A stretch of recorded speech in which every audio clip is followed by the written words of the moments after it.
epidemic era, wave gang era, sick mind era. Exhibition of light and incredible magic. Deadness will mix with the life. Crutch folded and rolled to perfection. I blow home if you don't know directions. I like to go, and I bet you like it too. Never did the best that I could do. Still I cold hex niggas dressing in the blue and black and white. A zombie's on acid tonight. Well, homie, let me rock it. His songs are fucking ominous and awesome. Just to get the glimpse, shit, you gotta get your chips up. Say the pimp on the Vista. Fresh technology. Salute with your left hand and honor me. Lashing at your neck with piranhas. Slinging hella spines, thriving in the dry economy. Embellished in the kind, but honestly, I'ma bring you up just to pull you back down. I never gave a fuck and I ain't doing that now. I'm talking about the light and magic. The fight is tragic, but motherfucker, I'ma bring you up just to pull you back down. I never gave a fuck and I ain't doing that now. I'm talking about the light and magic. The fight is tragic, but motherfucker, thrilling with my exhibition of light and incredible magic. Deadness will lift with the right, plus our knowledge and an obelisk beacon in this device. Giving a piece of the rich to Christ, cause of the heathen in me. Eyes to the front, fuckles, I'm in the session. Eating bodies with the sage and Mexican dressing. Yo, lame, I get real good at magic when I'm slagging on the cocaine. 80s like a Zuba and a gold chain. Kiefer, inhalation, patient crank speakers. Zeta, I dominated the alpha, never will die to find Omega. Severing Asia, wasted in Nebuchadnezzar. A lesson to fakers, you ain't shit and never could make us. Bounce like a dead nigga, make him in the pit. Elaborate magic, doing away with nemesis. I'm after the action to sack and bang him in the ribs. I made your favorite dish and in the wake of this, I'ma bring you up just to pull you back down. I never gave a fuck and I ain't doing that now. I'm talking about the light and magic. The fight is tragic, but motherfucker, I'ma bring you up just to pull you back down. I never gave a fuck and I ain't doing that now. I'm talking about the light and magic. The fight is tragic, but motherfucker. Ha-clang! Ha-clang! Ha-clang! Ha-clang! Ha-clang! Ha-clang! Ha-clang! Ha-clang!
What is going down, guys?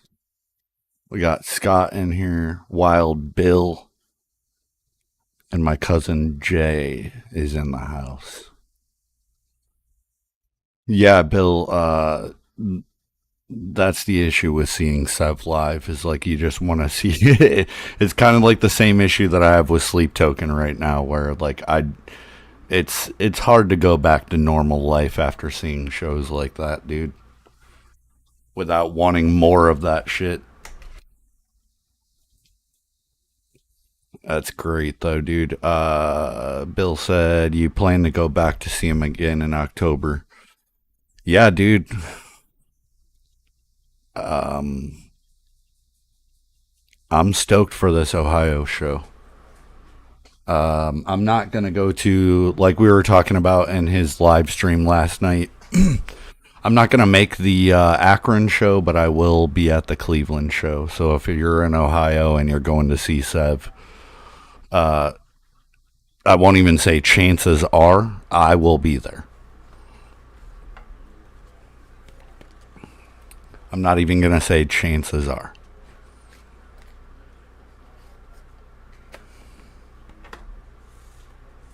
Jay, I hope you're going to that show, bro. I have a whole gang of fucking people that are going this time.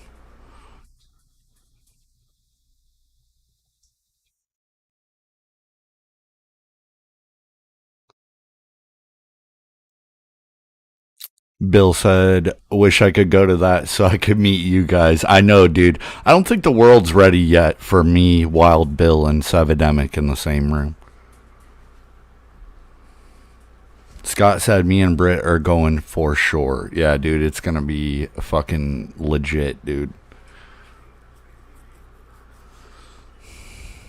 This won't be the first time that I've ever seen Sev headline a show.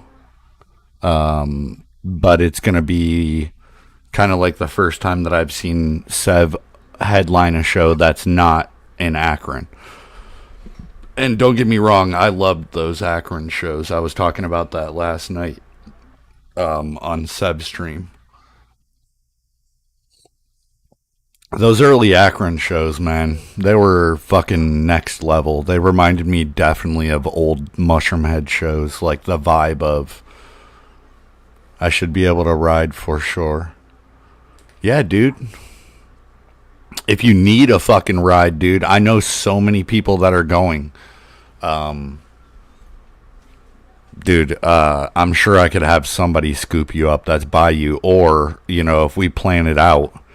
Um, I know I'm supposed to get out of work early that day, but I have to double check with everything going on at work currently, and our schedule's pretty much changing constantly. I just have to see if I need to get out early that day, if I need to go, if I need to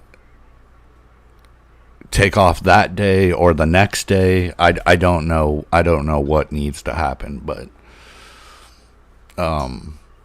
yeah, guys, I kind of haven't been live for a little while. We played some Syphon Filter. When was I think it was last weekend. This past Saturday, I believe, was the last time I streamed. I'm gearing up for. I know that I told people in Discord. He said if y'all are picking me up, I'm gonna drink a bunch of beers. It's gonna be a great show, man. I'm telling you.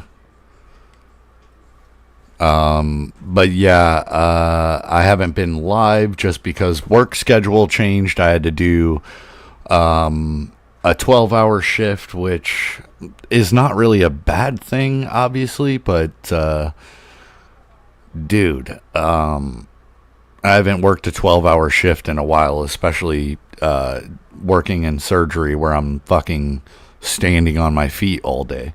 But yeah, besides that, I've been kind of gearing up towards a part 2.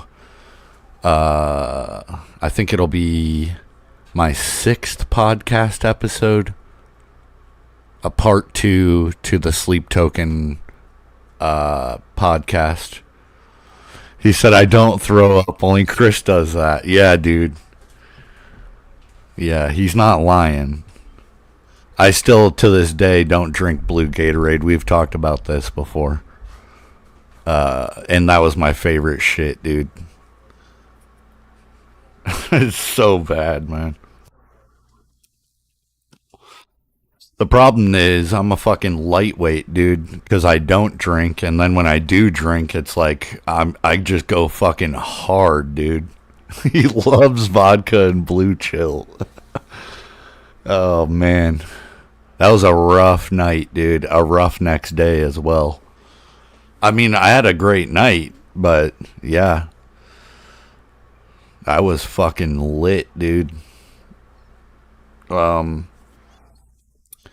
but yeah, I've kind of been taking my time with the Sleep Token Part 2 episode because it's kind of gonna be two parts in itself, basically, and it's crazy that that Jay just talked about that, but basically, there was a period in my life that's gonna be talked about.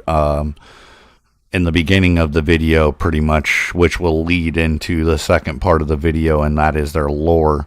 And I think my reason for doing that, and I don't know, I still haven't figured out if I'm going to do it that way or vice versa, but there's a reason why it leads into the lore, or the lore would lead into my story of Sleep Token. But it's a story that I've never told anybody. Probably the lowest point in my life or the worst point in my life, but it has a great fucking outcome. Obviously, I'm sitting here in Paris in the fucking catacombs right now. But yeah, the lore of Sleep Token is that's another thing. I have a great summary, but it's no different than, like we were talking about Sebedemic just a minute ago. You could be just a fan of Sebedemic's music, but there is so much lore to tear apart, dude, that like it's really hard to do something like that because it's kind of subjective in a sense. Like it's interpreted multiple ways, and so as a fan of music, I wouldn't ever want to interpret it a way that the artist didn't intend for it to come across. But I believe I have a pretty good summary, and it's crazy to me that I started listening to Sleep Token. I heard them in late 2019, but started listening to them a lot early 2020. And this was way before they were big. This was before they had even released their second. They had 2 EPs out, and the first album was out. And yeah, there's just really a lot because it pretty much involves every song and what every song means or could be interpreted as. Once you know the main backstory, you can interpret it all these different ways. But I think the songs all have reasoning, and when you guys hear this shit, I really, even if you're not a Sleep Token fan, I really think it'll blow your mind because I think that there's a bigger reason for all of this. Like the reason behind the lore and everything, I believe the reason behind their story, I believe, has something to do with, I guess the best way to summarize it is real life events, and I don't think there's any doubting that. I know too much about things that you really kind of have to go down the rabbit hole of Sleep Token to find. And too many things point to these possibly being real life events. And for those that don't know, Sleep Token is pretty much based around the singer Vessel. And that is not taking any credit away from the rest of the band, because those dudes fucking kill. Like, they have an amazing bass player, they have an amazing guitar player. Their drummer is next fucking level, dude. There's not too many metal drummers that I've ever heard. It's just his style, and he has such a different style than most other artists. Bill said, I like their music and their style. They are new to me. Yeah, it's weird, Bill, because I think Sleep Token in turn ultimately opened up this door to... I've always been just a metalhead pretty much at the base of everything, and I know I've talked about this before, but I've pretty much always been a metalhead at heart, and I think Sleep Token hit me in the fucking feels, bro, at a really, really bad point in my life. And I think there's people that I knew that I went through the shit that I went through, but it's not on the level maybe they thought. And it's a major story, dude. But that's gonna be part 2 of my Sleep Token Part 2 podcast. It'll be basically I know, I had a guest on for the Sleep Token was my first ever episode on my podcast, and I had a guest, Jenna K was her name, or is her name, I should say. But just, yeah, she would later on invite me to go to Pittsburgh just, I think it was like 3 or 4 Sundays ago, to go see them live, but headlining. And you guys have seen it in the Discord. It's all over my fucking TikTok. I don't really use TikTok a whole lot as far as like uploading videos, and maybe that's something that might happen in the future. That's definitely not a guarantee, but I don't want to get too far away from... I want this channel to definitely not only introduce people to new things, music, games, all of that shit, but also the reason behind these certain things. I don't want to get too far away from doing podcasts, because I feel like just lately I've been gaming my ass off on here, which that it's been a blast, but I also... there's tons of things podcast-wise that I have ideas for. And I think that this is pretty much the perfect place to do it, because there's a lot of people in here, when they are in here, that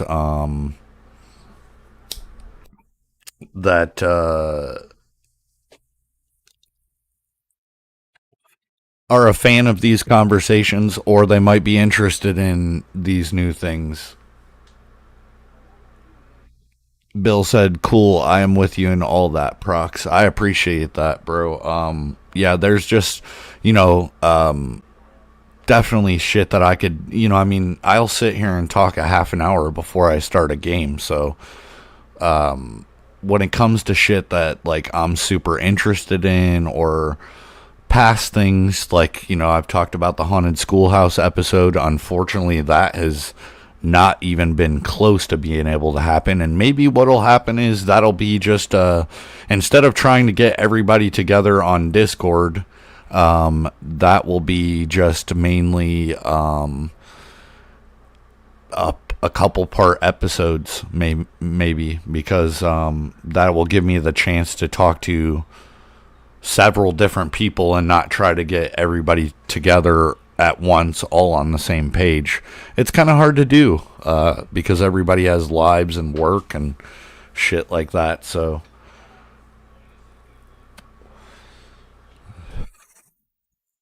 but yeah, I definitely have plans, as far as podcast episodes go. And I think, Sleep Token is probably next in line, just because it's still kind of fresh, right not long after I went and saw that concert.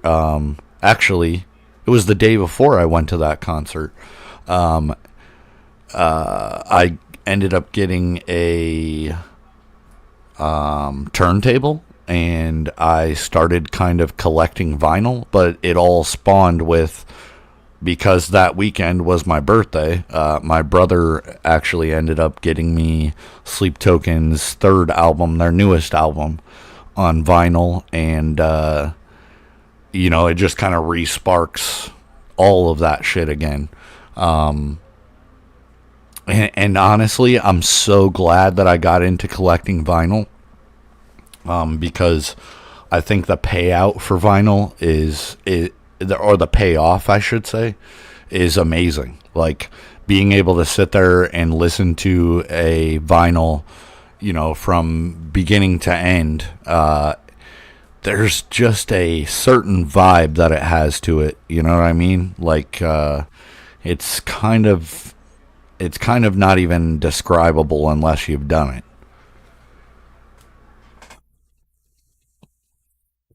And like, I have vinyl fever pretty much so bad right now that, like, I'm at the point of selling almost everything collectible that I have, as far as like shit that I don't plan on ever getting rid of, but things that I have still tucked away in boxes, that I've had for years in decent condition.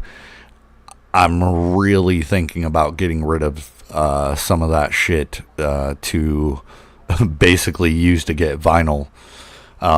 And the reason being is, a lot of these older collectibles or action figures, any of the retro shit that I collect, that shit just sits in boxes, man. And I think I would rather use that money to. I'm such a fan of music, to just buy vinyls with, and continue my collection.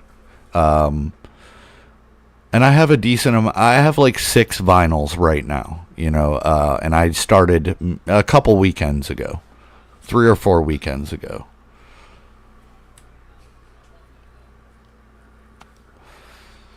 Bill said, yeah, I still like analog. Yeah, man, I don't, dude, I could kick these songs on Spotify, but I can tell you right now, I know it sounds crazy, but in listening to Sleep Token's newest album on vinyl, and I've listened to it multiple times now, I have heard shit on there that I've never heard when I've listened to it before. Granted, I'm not.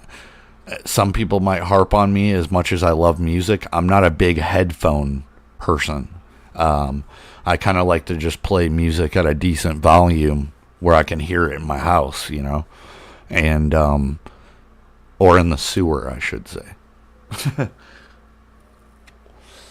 But yeah, man, there are things that I've heard on vinyl that I've not heard, elsewhere. And I definitely want to get into collecting some vintage vinyl. There's a lot of older vinyl that I grew up listening to because my parents listened to vinyl, or had vinyl, you know what I mean? Bill said, me too, give me a good set of speakers and I'm set. Yeah, that's how I am, dude. I could sit around and listen to, my turntable is Bluetooth. You can hook it up to a receiver or you can run it Bluetooth. So I could technically put Bluetooth headphones on and sit there and just jam out, but I like to just kind of listen to music at a little bit of higher volume. And yeah, Bill, dude, it's, that's another thing. My dad and I were just talking about this the other day, audiophile people and like people that have, $3,000 to $5,000 fucking turntables. You know what I mean? Like, don't get me wrong, I didn't get anything that will fuck up my vinyls. Actually, it's an Audio Technica and they're pretty well renowned. But I'm not gonna spend that kind of money, especially right now, on. I'd rather collect vinyl and put the money into vinyl, and then later on down the road, if I decide the Audio Technica is not enough for me, then I might spring for something else. But it's doing the job right now, and as somebody that's new into collecting vinyl, it definitely works for me. So, but yeah, guys, let me get this loaded up.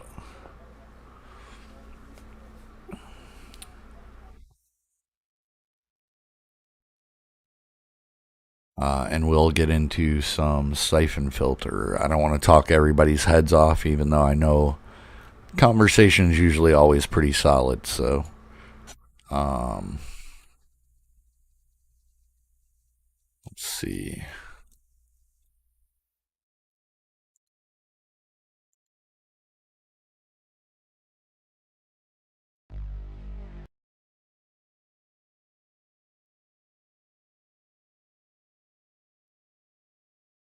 Okay, what the fuck? There we go. All right, guys. Let me switch it over here.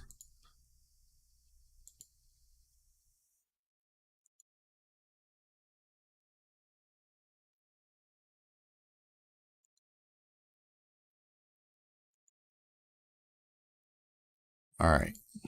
It looks like we're good.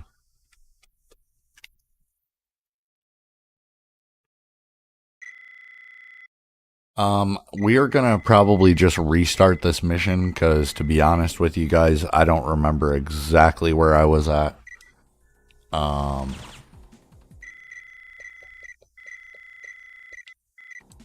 I know what's going on. Hold on. Hold on here. See, if you forget to close out of Steam, your computer, mine does anyways, it basically takes over my fucking controller, and yeah, it just makes it a pain in the ass. It fucks with everything. Let's just restart the mission. Now, this mission is kind of hard because it's easy to get lost in. I remember we were breaking through like the church windows and shit like that. They look like the big stained glass windows. Yeah, we were on the rooftop. Check. All right, so for some reason it's not bringing up PlayStation controller DualShock.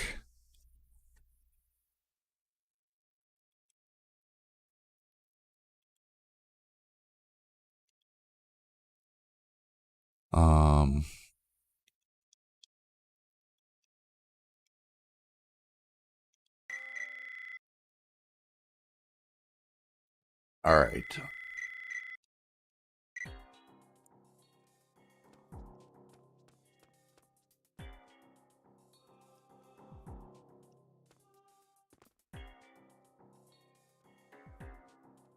He said, I caught it on replay. You got pretty far. Yeah, I think I spent way too much time, though, Bill, in these, in these earlier battles and shit. Boom.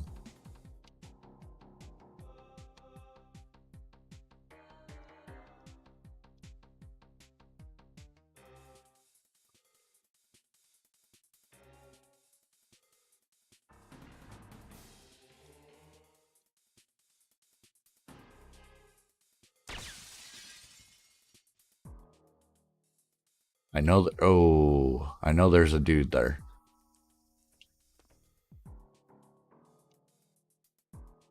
Yeah, I can see him. There we go. There we go. All right. Yeah, also, I still kind of want to keep my summer car going. That's the thing, guys. I don't want to overwhelm anybody, and I definitely don't want to overwhelm myself with the ideas that I have and shit. So I'm trying to keep everything balanced.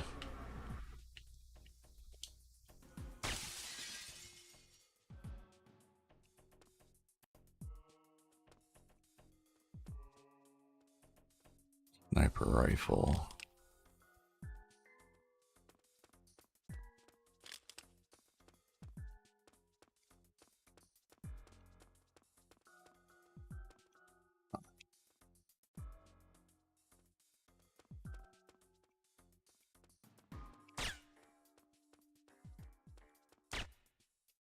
Boom. So you gotta take out all these scientists, and then there's people that you have to help as well. So let's just... I know this dude... Yeah, he's right there.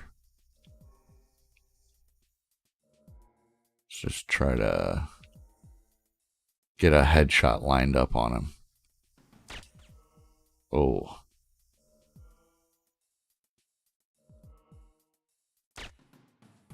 Boom. Got him.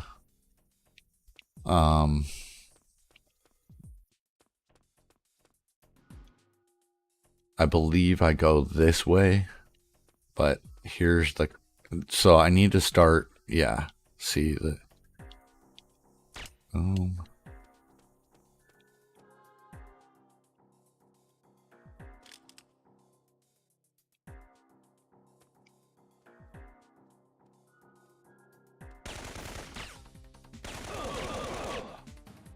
And even though I took some damage there, you know, one shot in these guys is actually obviously conserving on my ammo here.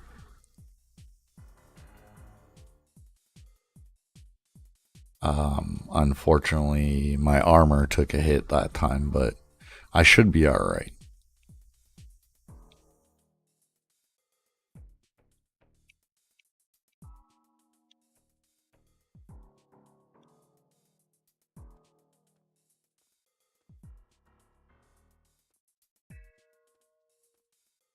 There's a guy up here.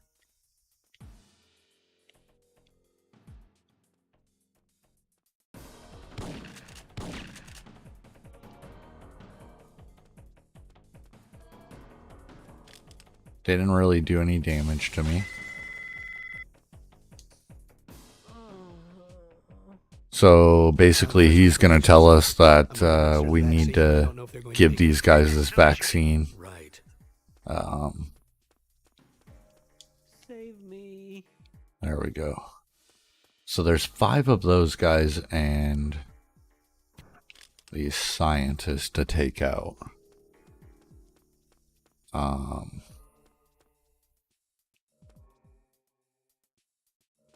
I'm going to keep moving this way and make sure that I get pretty much all of this building before we go back out through those doors.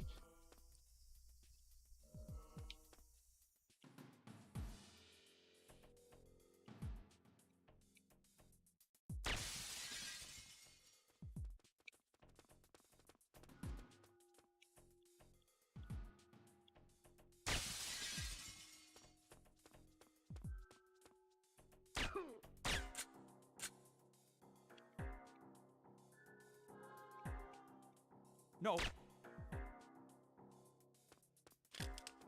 So there we go, flak jackets there, and my card key here.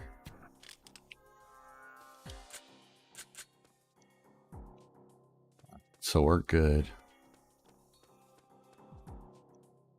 But I believe when I go back, yeah, I was gonna say, I believe when I go back this way, there's gonna be guys down here.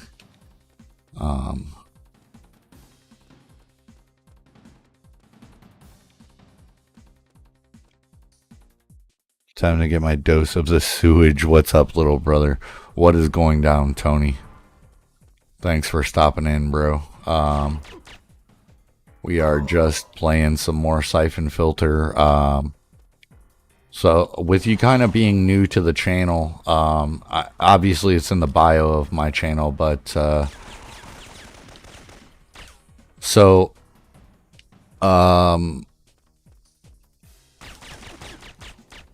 do what I call deep dives, and that will just be me playing through a game beginning to end.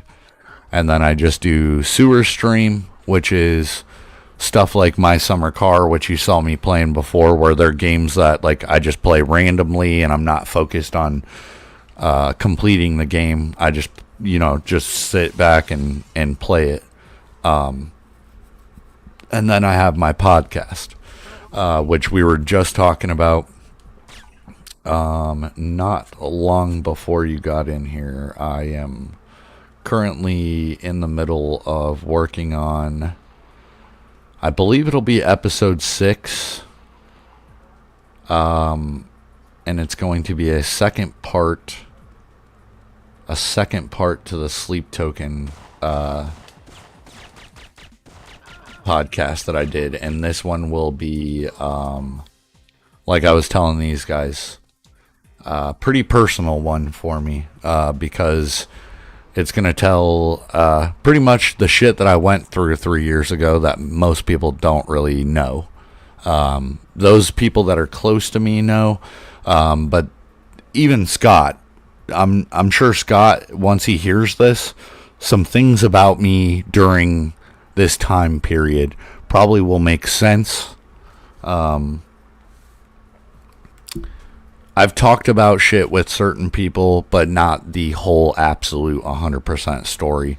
And, during this time of my life, I credit not only the willpower that I would be willing to say that I have, but also Sleep Token changed a lot of shit for me on a personal level.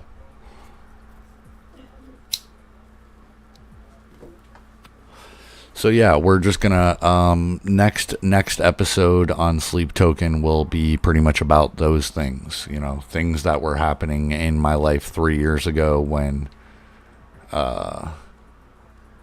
3 to 4 years ago, actually, now that I think about it.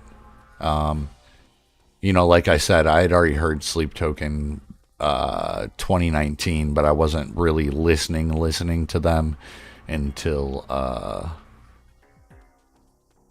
I found out about Sundowning. And when I heard Sundowning, their first actual full-length album, it did a lot for me, dude. Got me through some really crazy shit. But I'll go into all of that in that episode. It's just taking me quite some time because the second part of the video is going to be the lore of Sleep Token, and there's really just a lot to discuss, and then basically kind of like an ending to that where I would be basically interpreting their story by the way that the story is being told. It really brings up major questions. And makes a lot of things actually make sense. Boom. But yeah, Tony said I'll have to check that one out. I definitely appreciate that, bro. I try to make all my podcast episodes pretty enjoyable, or entertaining, I should say. And this one is going to be pretty much no different. But people will probably have a lot more information about this point in my life, and kind of why I would isolate myself and shit like that. But it's something that I've never discussed with anybody, so not the whole exact thing,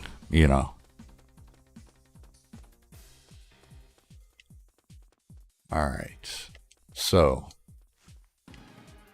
see, I gotta pay attention to these rooms, and there's a reason why, because it's so easy for me to just basically get lost in where I have and haven't been. Dude. Alright. I need to switch guns because I'm not going to waste a bunch of those on him. There we go.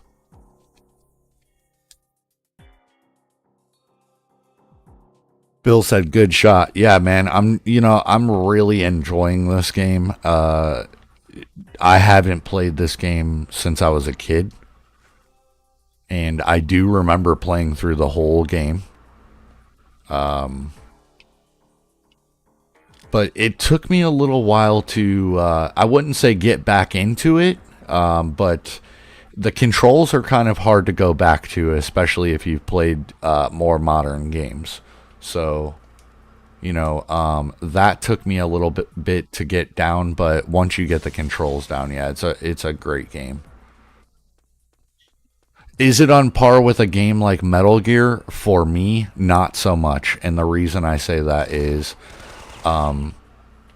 Metal Gear story is just fucking chef's kiss, man. That story is just great.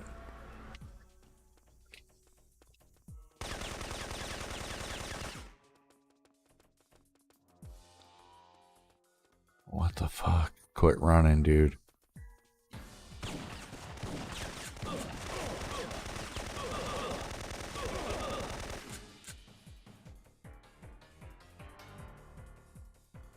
Alright, guys. I'm gonna go back this way because I did need to help this dude. There is a scientist that I'll catch up with, but... Oh, boy.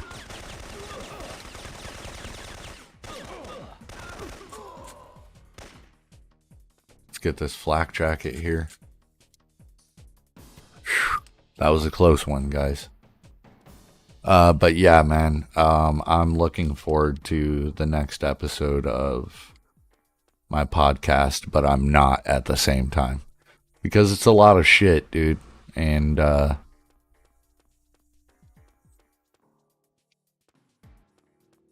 mean, even the lore part of what I'm talking about is, I never want to interpret something, but I think the way people leave it is for you to interpret, all while having a reason for it, if that makes sense. Boom. All right, so 2 scientists left, and I don't know how many of those dudes that I gotta take care of, but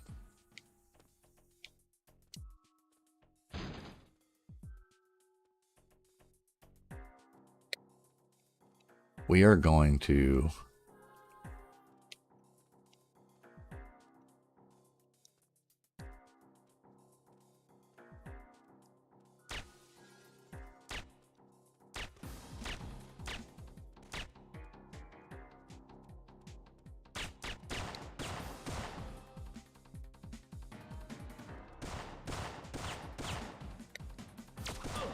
he's got a flak jacket, so even that's not gonna work.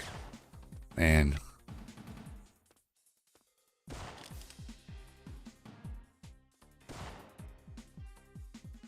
We're just gonna try to play this safe, guys.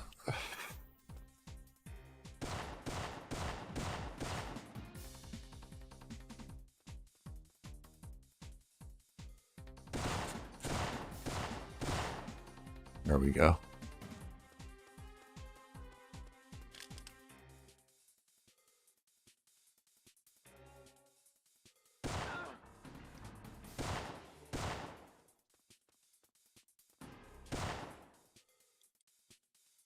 Got him.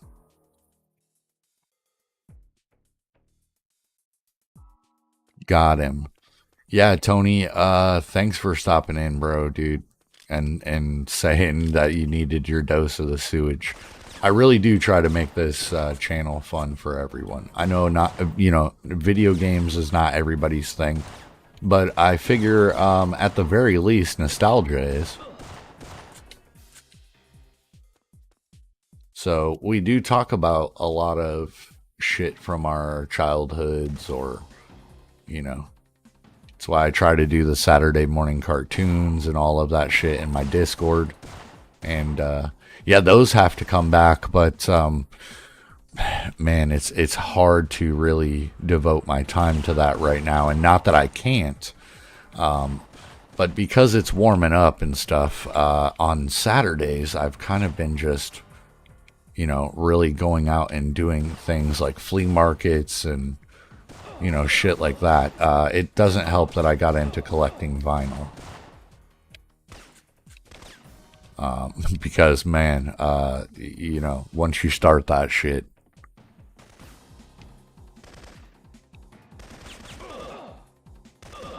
See this dude. Oh, man.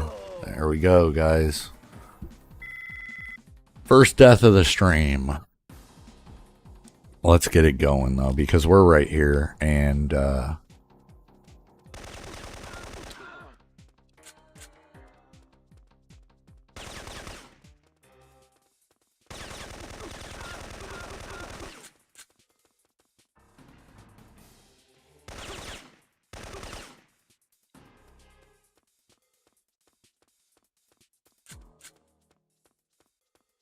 all right.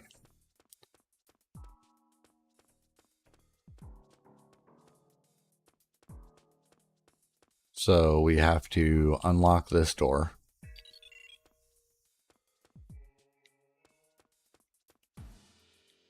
He said that's going to be an expensive hobby. Yeah, you know what's crazy though, dude? I was just telling these guys before you hopped in. I've spent so much time collecting retro action figures that are still in the package. Granted,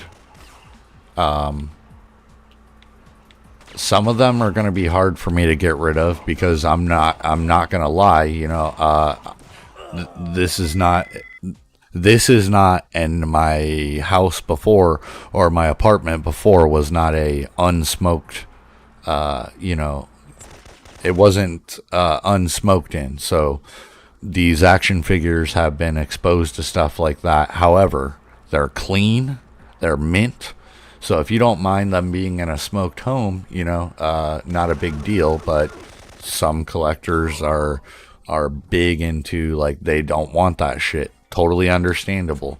But there's just a lot of action figures and stuff that I've collected over the years that they aren't displayed. They're just kind of more or less sitting in a box, collecting dust. And I really have been planning, or not planning, but really heavily thinking about getting rid of a lot of the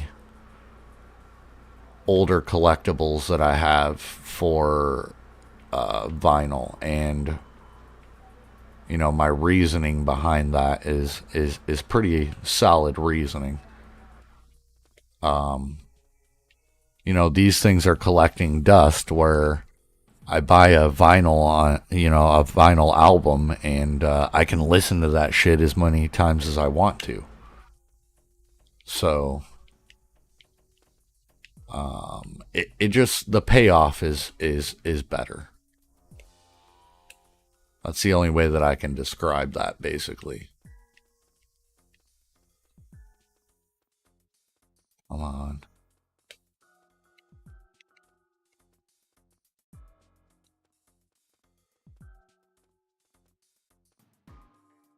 I want this dude to come back around here.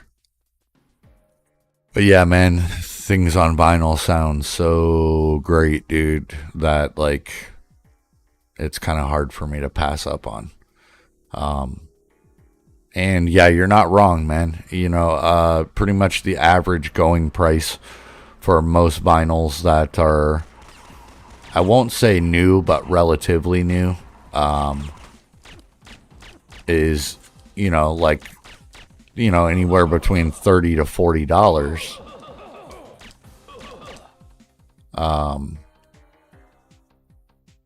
Which, you know, to take a trip back to my childhood and be able to sit here and chief out and listen to vinyl, That's not a bad price to pay, dude. Not in my opinion, anyways.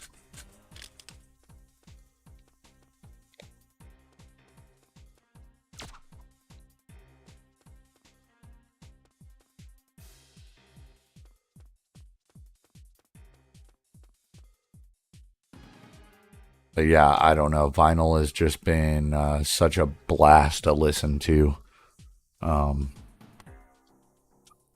I've just been enjoying the shit out of it.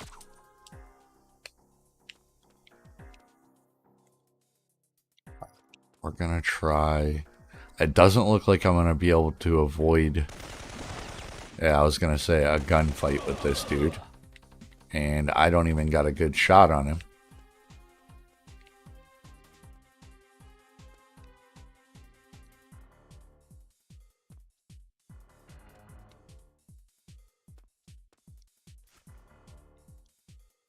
Vinyl has its own sound. Yeah, that's exactly what I said, dude, before you hopped in here. There's just nothing quite like putting a vinyl record on, man, and it just has a vibe of its own, man. And the shit that I have, granted, most of it is more modern. It just sounds so good on vinyl, man. The only older record that I have is AC/DC's Who Made Who, but it's the 50th anniversary, and it's gold pressed, which I didn't know if it would sound all that great, or it would just be like a novelty thing, you know? But it actually sounds pretty amazing.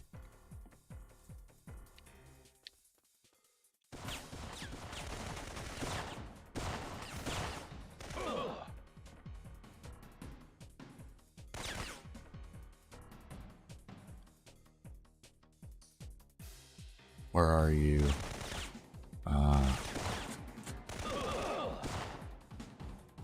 Got him.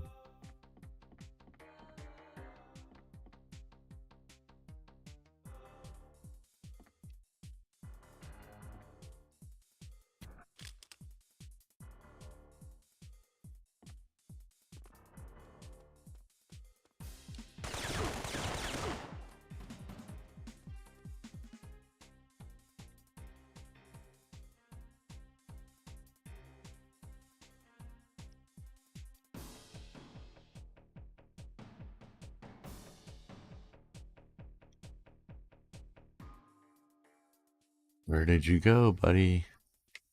I see you.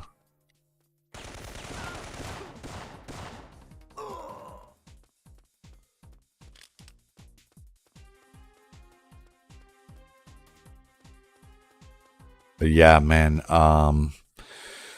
vinyl is just, it's been awesome, dude. And I'm kind of collecting shit that I grew up listening to, as far as like music that I listened to as a teenager.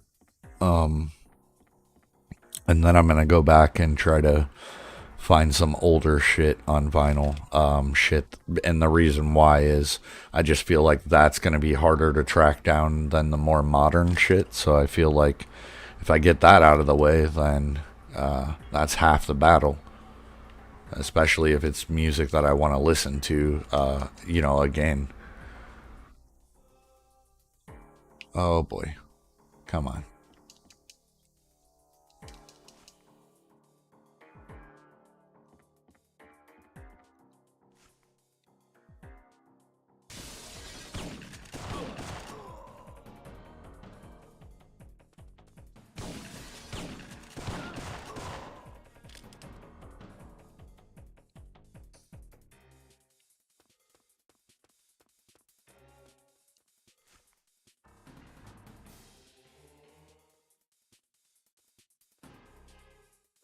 Bill said it's fun to listen to how you guys like vinyl records. That's what I used to spend my money on all the time. Dude, same with my dad. You know, my dad never got out of collecting vinyl. You know what I mean? So like I was talking to him a couple days ago. Actually, yesterday, I think it was. And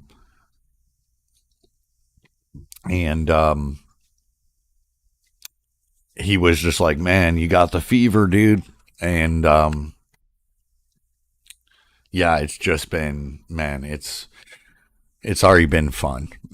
I would credit my dad and my brother Dustin for really just getting me into vinyls.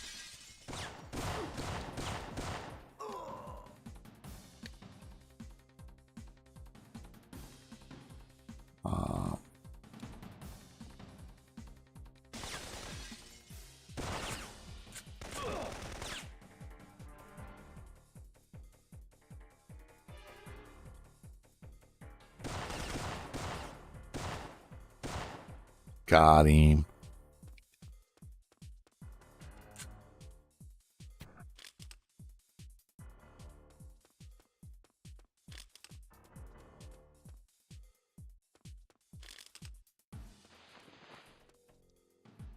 Save me.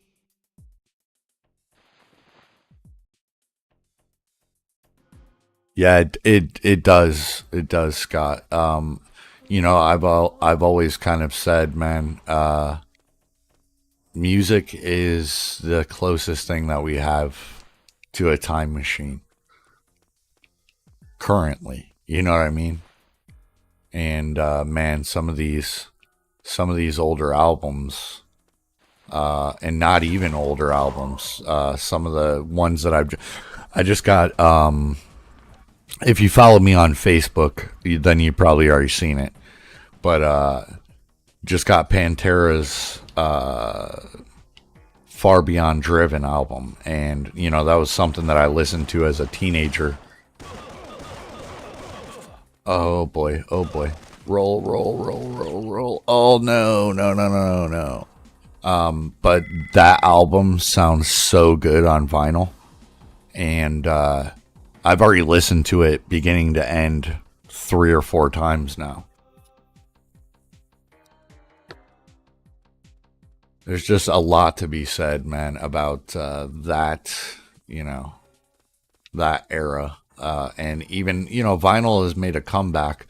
I love the fact that I can go get a lot of these albums that I used to listen, or, you know, they were CDs when I was growing up. Not that vinyls, not that I didn't listen to vinyls as a kid, because I definitely did. Even my grandparents, you know, I was just telling my dad I used to listen to Peter Frampton Alive on vinyl a lot at my grandma's. He said, I believe I had Uncle Mike's Old Nazareth Hair of the Dog on vinyl. Yeah, dude, that's crazy. I used to actually have an 8-track of that Nazareth Hair of the Dog. Bill knows what I'm talking about. Tony knows what I'm talking about. Scott probably knows what I'm talking about.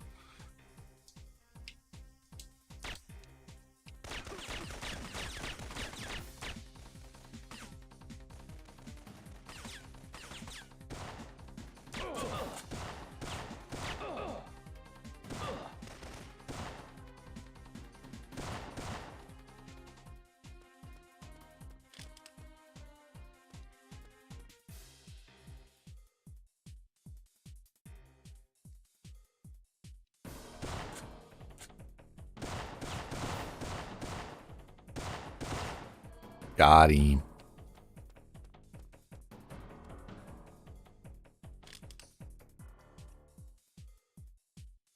I even had some old 38s that belonged to my dad. Yeah, that's crazy, bro.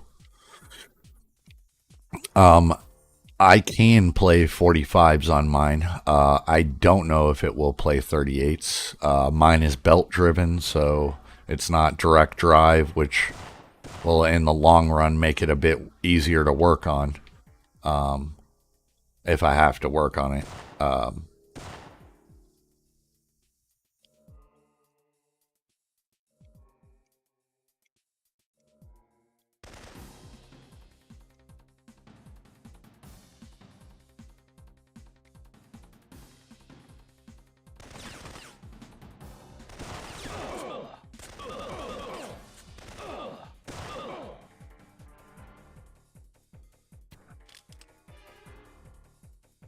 What is this G18? This little fucking thing. What is this?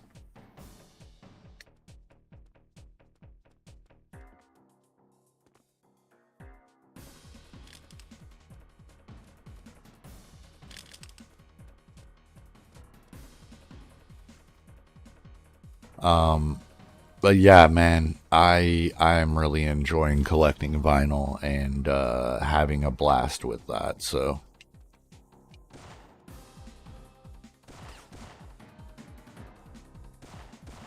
what is this? What does it even do?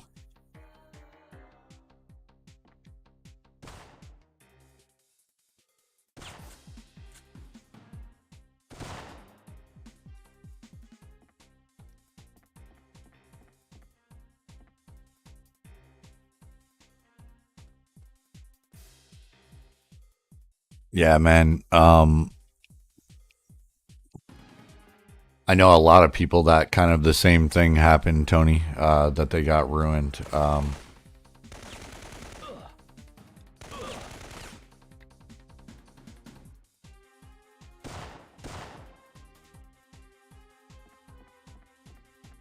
I am trying to keep mine in pretty much pristine condition, I should say. Yeah, I definitely want to get some old Sabbath records. I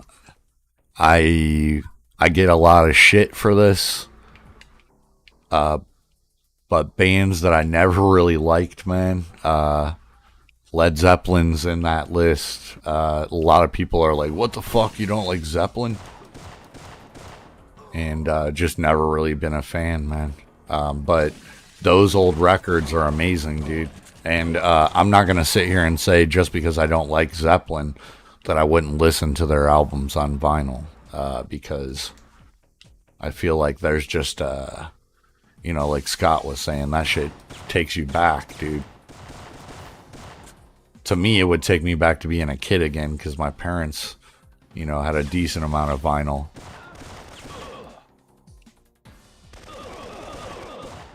And my dad definitely had Zeppelin and still does.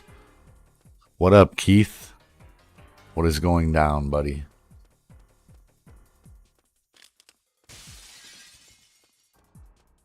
But yeah, man. Like I said, I'm gonna go back at some point and try to get a lot of older vinyls. But I'm not. He said killing. He said, "You're not alone. I never liked Zeppelin either." Yeah, dude. The bands that I get the most shit for, I don't care for AC/DC. However, Who Made Who, we've talked about this, is the most different thing that I've heard them do. Unique thing that I've heard them do. Never really cared for Zeppelin. Never really cared for... it's not that I don't like Pink Floyd. I spent a lot of time... You know this, Tony. I spent a lot of time working with your dad at a factory, man, and we listened to 98.5, and, bro, all they played was AC/DC, Zeppelin, and Floyd. Now, they played a lot of... Oh, yeah, my dad has tons of Floyd, dude. I'm not saying that I don't like Pink Floyd. There are some songs that I've actually found recently by them that I really like. What I am saying is...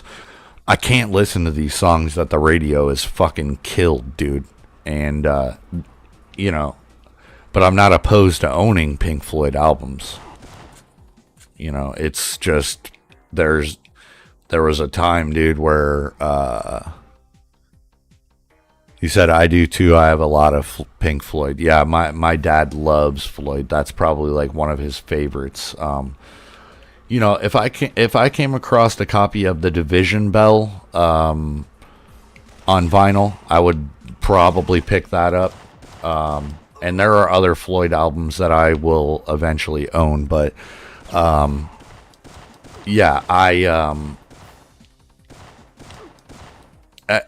dude, 98.5, we listened to that all the time at Roll Mold, man. And working in that factory, don't get me wrong, gave me a lot of love for a lot of classic rock bands that I never really listened to before that. But man, they played the shit out of a lot of stuff, dude, and just ruined it for me. And yeah, so and then another band that I get a shit over is never was a fan of Alice in Chains. A lot of people are like, "What the fuck, dude?" Like, never was a fan of Alice in Chains. Never was a fan of another band that I get shit over not liking is Seven Dust. Never been a fan of Seven Dust.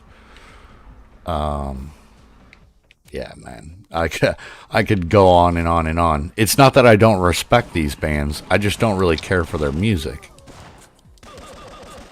Guys, what the fuck?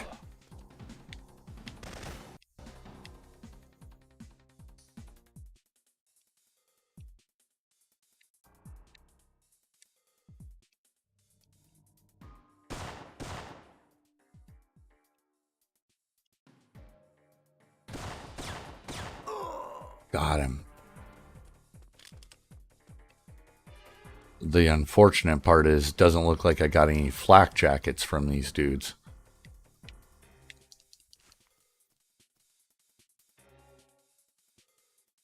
Hopefully there's like a checkpoint coming up or something.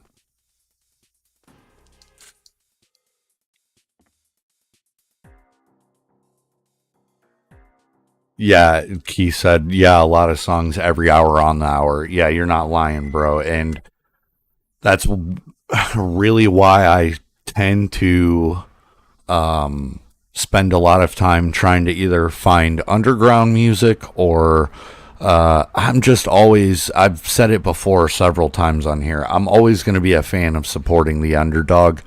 Not that there isn't a lot of mainstream shit that I didn't grow up listening to as a teenager, like Korn and, you know, shit like that. You know, Bone Thugs and Harmony were mainstream. I would support the fuck and own, you know, if I ran across a Bone Thugs and Harmony vinyl, I'm picking that shit up, dude. Have recently ran across some 3-6 Mafia vinyl.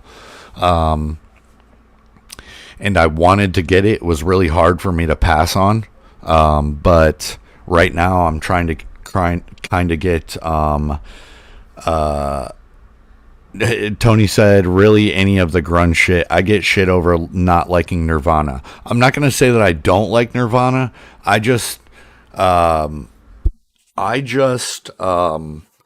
really spend a whole lot of time listening to a lot of Nirvana.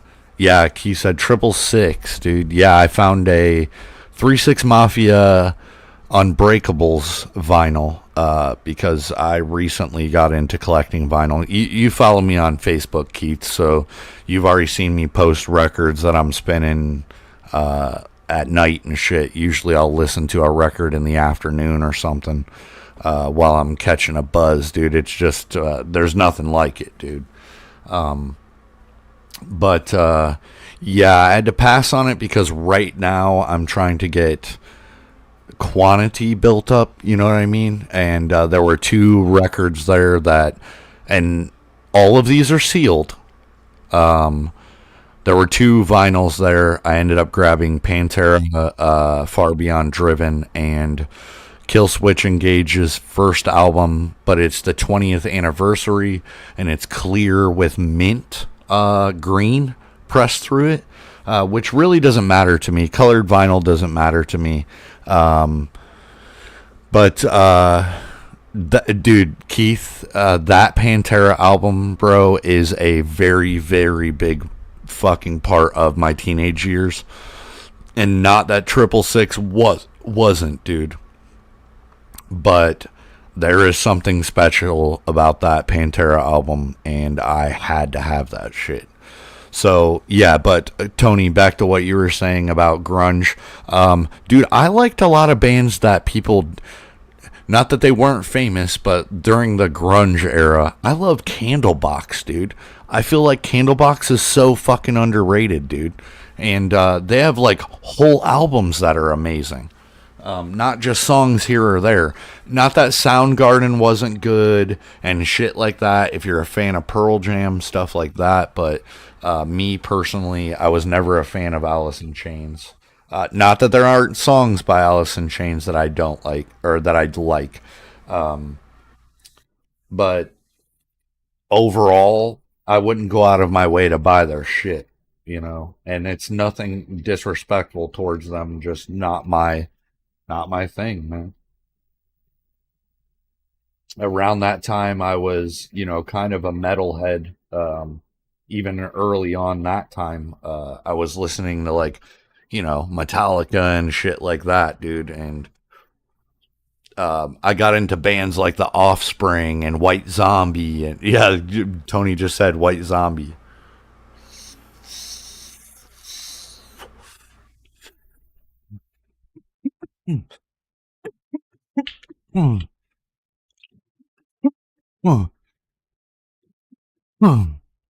But yeah, man, I'm just trying to collect albums. Bro, Keith said head PE, dude. So, first of all, Keith, fun fact Savidemic, head PE is like one of his favorite shits of all time.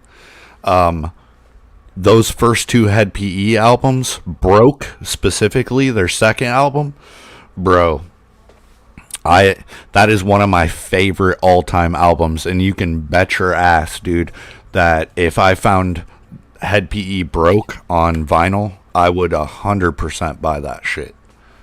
That played a huge part in my teenage years as well, man. Wow, Keith is fucking bringing up some shit here, dude.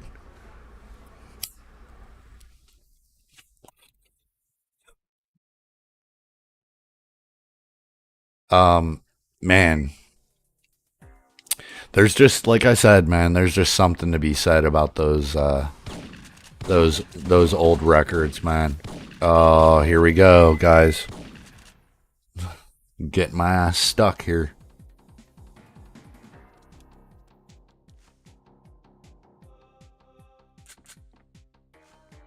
Man, Head PE, dude. That album. I'm so stoked that Keith brought that shit up. I don't know if they ever released Broke on vinyl, but let me tell you, man. If they do release that shit on vinyl, and I'm not a person that like, I'm sure Bill could, you know, Bill, I don't know if you still collect vinyl, but I can say that I'm not a person that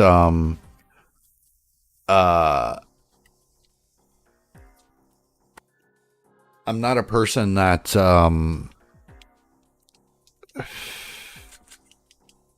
what was I saying? I'm sorry, guys. I got fucking caught up in this game again. Oh, I'm not a person that like I don't have to have first pressings of I don't have to have first pressings of a vinyl. You know what I'm saying? Like if it's a repress, I'm cool with that. Yeah, Head PE's Broke, man. Wow, dude. That shit takes me back, dude.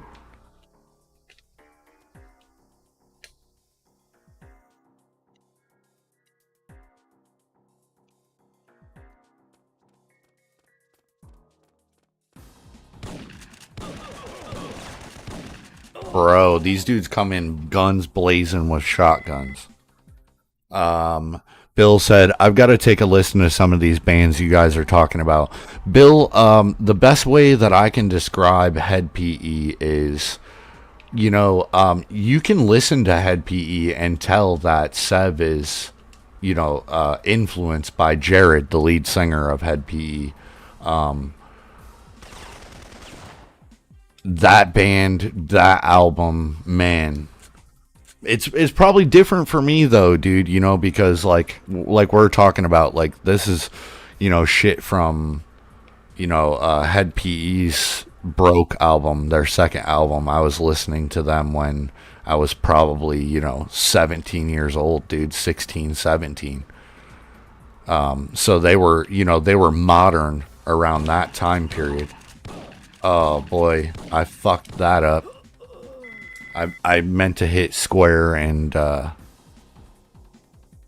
I get looks from people my age and older that think the stuff I listen to is crazy. I don't know who is trying to call me right now, but I am in the middle of a stream, my guys. He said, "Fuck him." Yeah, Bill. Facts, dude. Head PE would be bunched in with, you know, new metal bands like Korn, Limp Bizkit, shit like that. Which people can say what they want about Limp Bizkit, bro. I was a fucking fan, dude. I was here for it, dude. I feel like Wes Borland is a super underrated guitar player.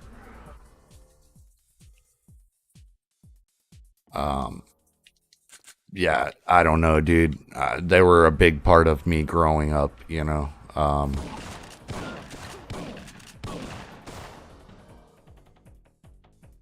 Gotta get this flak jacket that dude has. And it didn't even really do that much for me.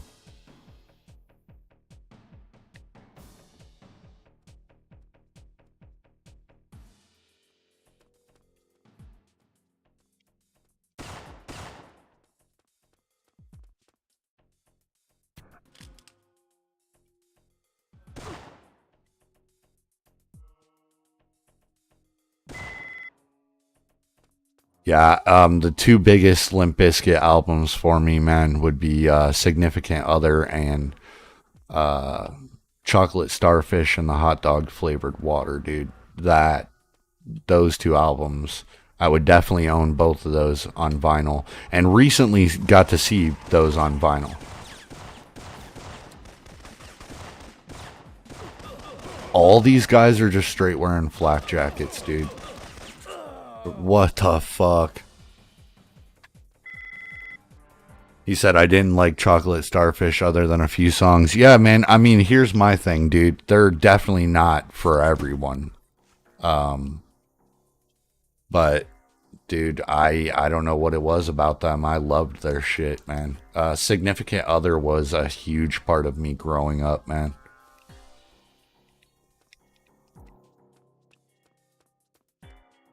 Bane, what are you doing? We're gonna have this dude coming up behind us here. So I'm just gonna get fucking prepared for this.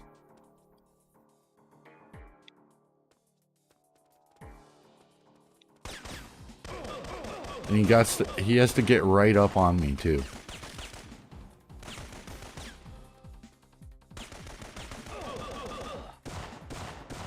Alright, that dude wasn't wearing a flak jacket.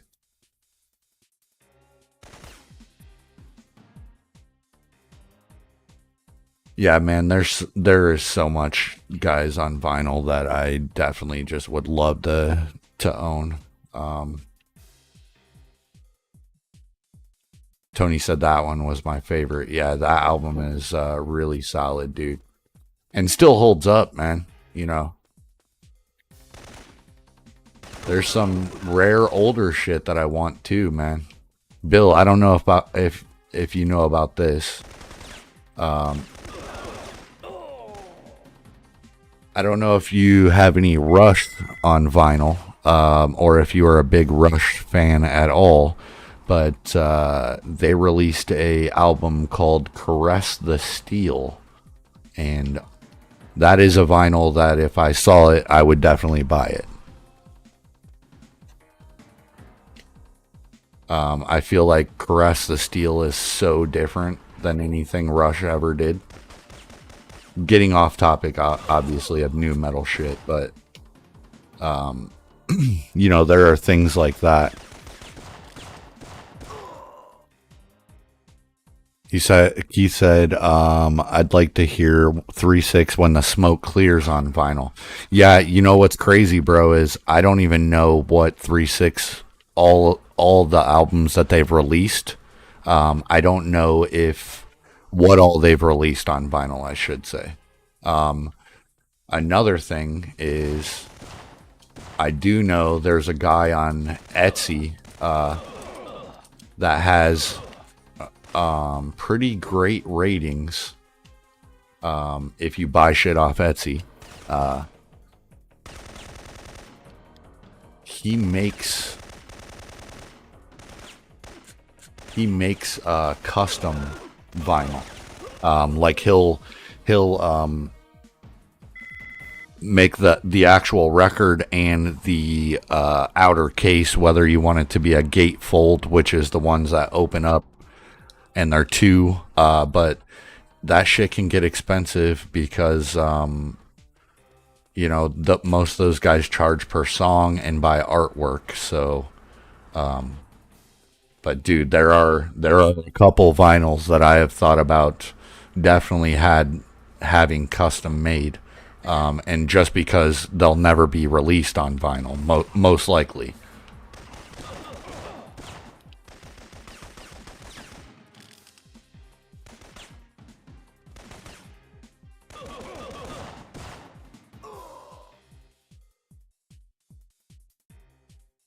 Tony said, I'd like to get the old Alice Cooper albums. Yeah, dude, a lot of those are, you know, the one thing that I will say about collecting vinyl, dude, is like we were just talking and I was telling Bill, you know, if I buy vinyl, it doesn't necessarily have to be like an original pressing. So if any of Alice Cooper's albums were repressed, then chances are those are going to be easier to get your hands on.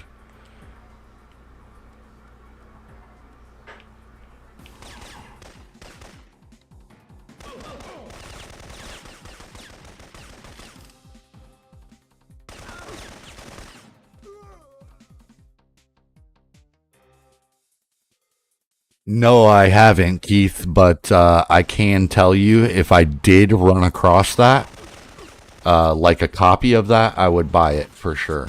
And that would be played quite a bit here, dude. That album is amazing, bro. Like Bone Thugs is definitely on my list of shit that I would love to own on vinyl. But there's tons of obscure shit that I would love to own as well. The problem is there's a lot of these guys that didn't ever didn't ever have albums repressed. So, you know, some of the earlier Marilyn Manson albums, some of those are $200 and $400. And it's just like, I'm never gonna spend that for a fucking vinyl, dude. Don't get me wrong, huge part of me growing up, and I would love to have them, but not for $200 to $400. No fucking way, dude. I couldn't see spending that on a single vinyl.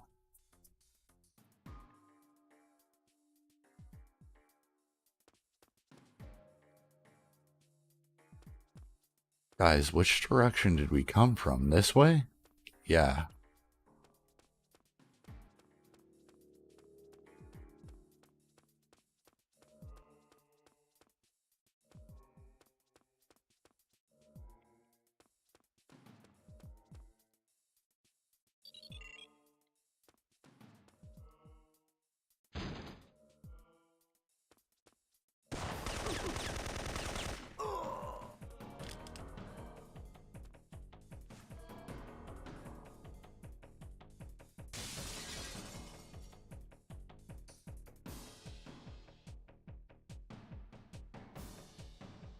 Wait a minute.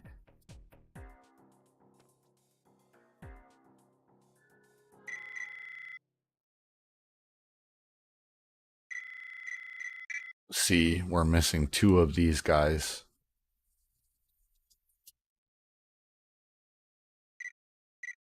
Find the entrance to the catacombs. We're getting ready to go into the catacombs, guys. It's crazy that I didn't even do this shit on purpose. I swear to you. Did I know that we would go to the catacombs in this game?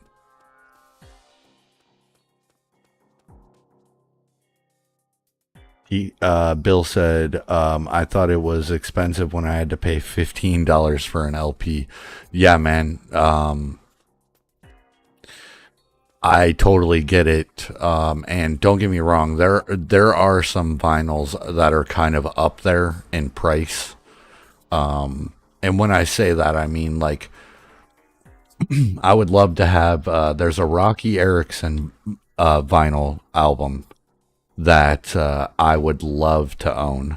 But it's $75. You know, and like don't get me wrong, it's not 200 and it's not 400. But $75 for a vinyl, dude, that's kind of pricey, man. Granted, you'll be able to listen to this thing, you know, over and over as much as you want, as long as you take care of it. Dude, why am I coming out here? Like, this looks to be... Correct me if I'm wrong, guys, but this looks to be the beginning.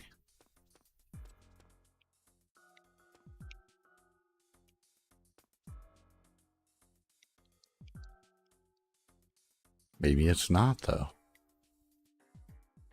I don't see these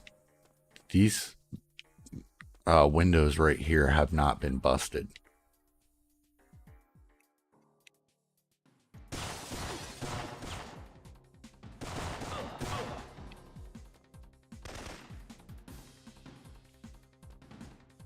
Chances are this dude's gonna have a flak jacket on, so I just gotta be ready.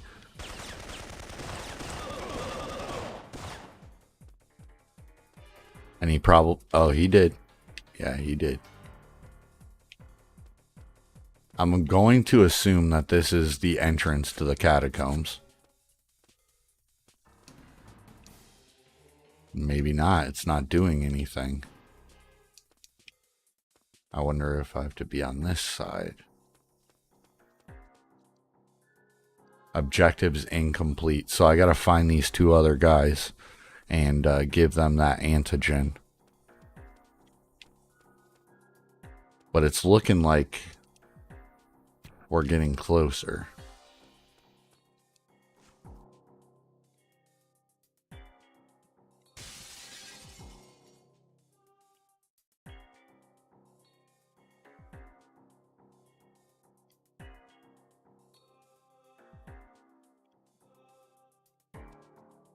So problem now being, let me try getting up here.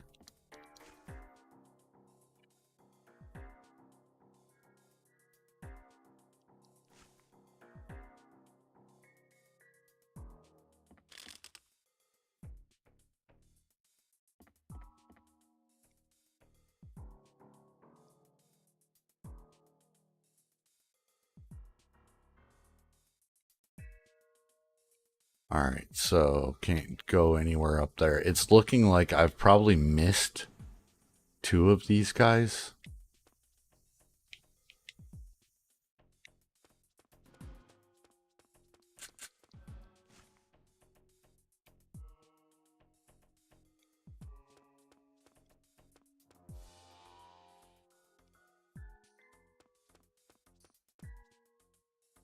Oh boy. I just died.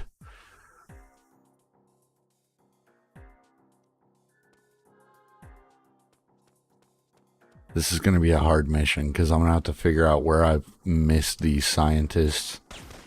Or not scientists, but the guys that you have to give antigen to.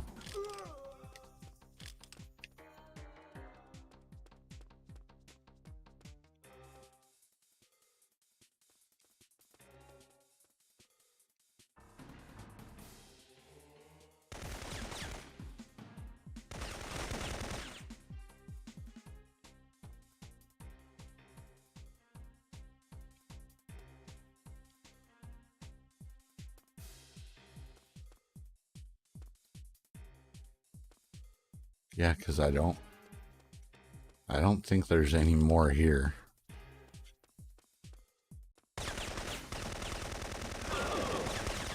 Oh boy.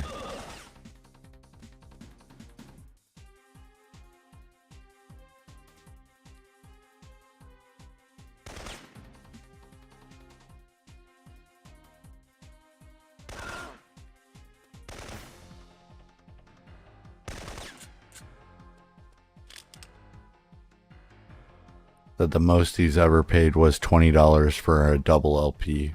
Wow. Where do you are? I mean, are you still currently collecting albums, Bill?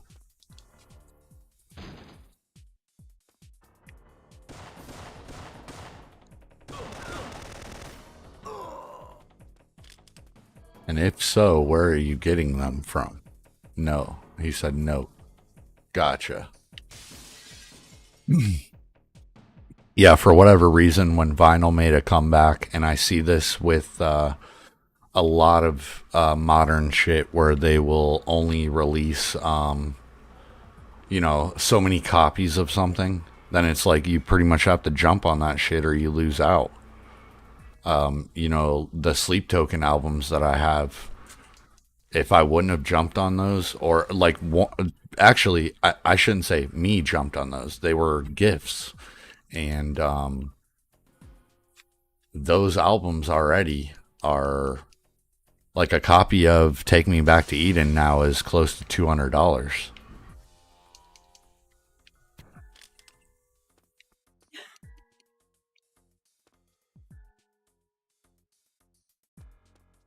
This is not the beginning, which I definitely thought that it was. So,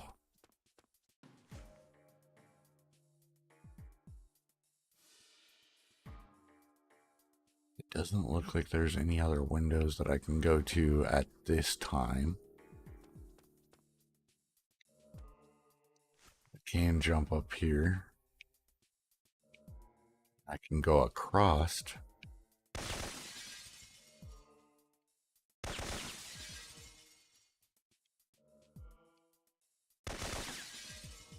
See, like,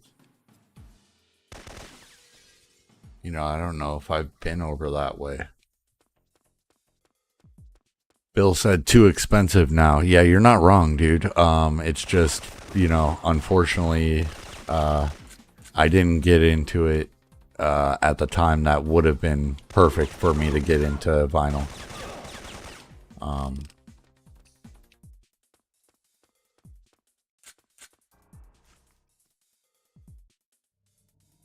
But you know, I don't collect CDs or anything. Like, I don't really have very much. He said, "Yeah, I just can't justify that much for something I can get on a CD format for 10th of the price. I just take care of what I have now." Yeah, man, I totally get it, dude. It's just, you know, for me, that is pretty much the only way that I will be able to get anything. Don't get me wrong, I could find these for cheaper prices, used, and I'm not opposed to buying used vinyl. But you know, the only place that I would buy something like that is off of Discogs, where they keep up really well with who sells and shit like that on there. You're not going to be a bad seller and get away with it on a place like Discogs. So that's pretty much your only. Oh, there we go. He said I used to buy used all the time too. Oh, that's what I mean, man. If I go to a garage sale or if I go to a flea market and I go through stacks of vinyl and they have most of these vinyl for dirt cheap, I'm not opposed to snagging those up that way, even if they are, you know, used.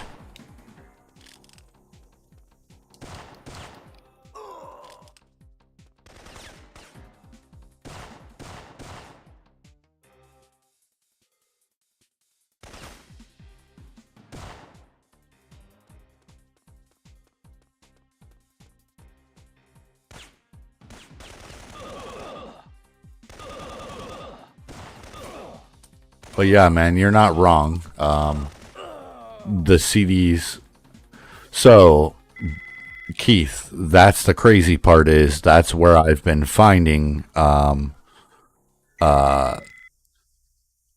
that's where I've been finding these is at an exchange. Although these were brand new and both of them that I bought were limited edition. So the Pantera album I think was $30, and I think the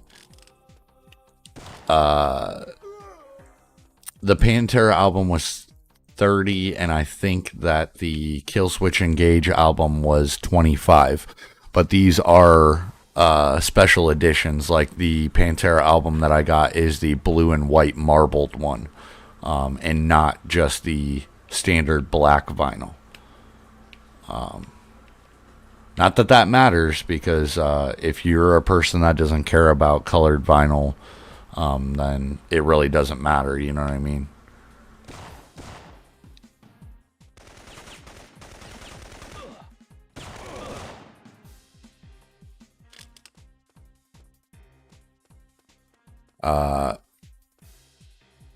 You said, I think the Pantera was a steal. Yeah, man, I'm telling you, dude, the colored vinyl of that, it didn't matter to me that it was colored. If I would have found a standard black edition and it was $20, I would have gotten it, dude. I would have gotten it. It didn't matter to me that it was a limited edition, but I kind of figured, because that was the only version that I had found, that it would be more.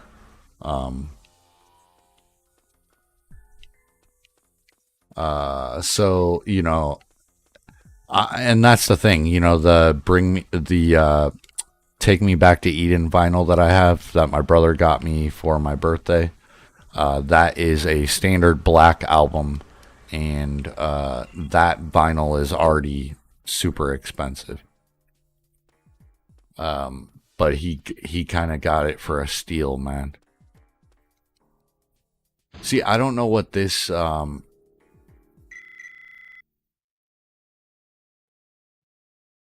guys, we gotta find out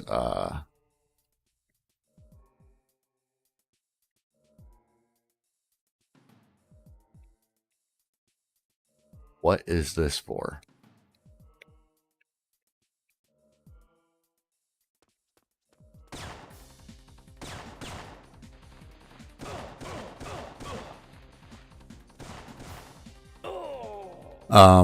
And the Killswitch album, you know, I honestly would have rather had Alive or Just Breathing, their second album, but I love Killswitch, man, and they only had the limited edition clear and mint green, so I snagged that up.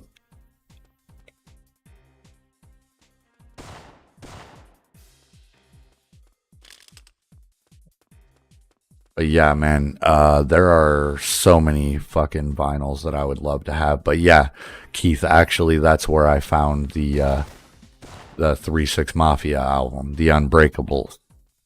And I believe it's a double LP. But at the time, it was it is $40, and really, like I said, I kind of was wanting to kind of just up my collection of shit that I can actually listen to right now. You know what I mean? The crazy part about this is,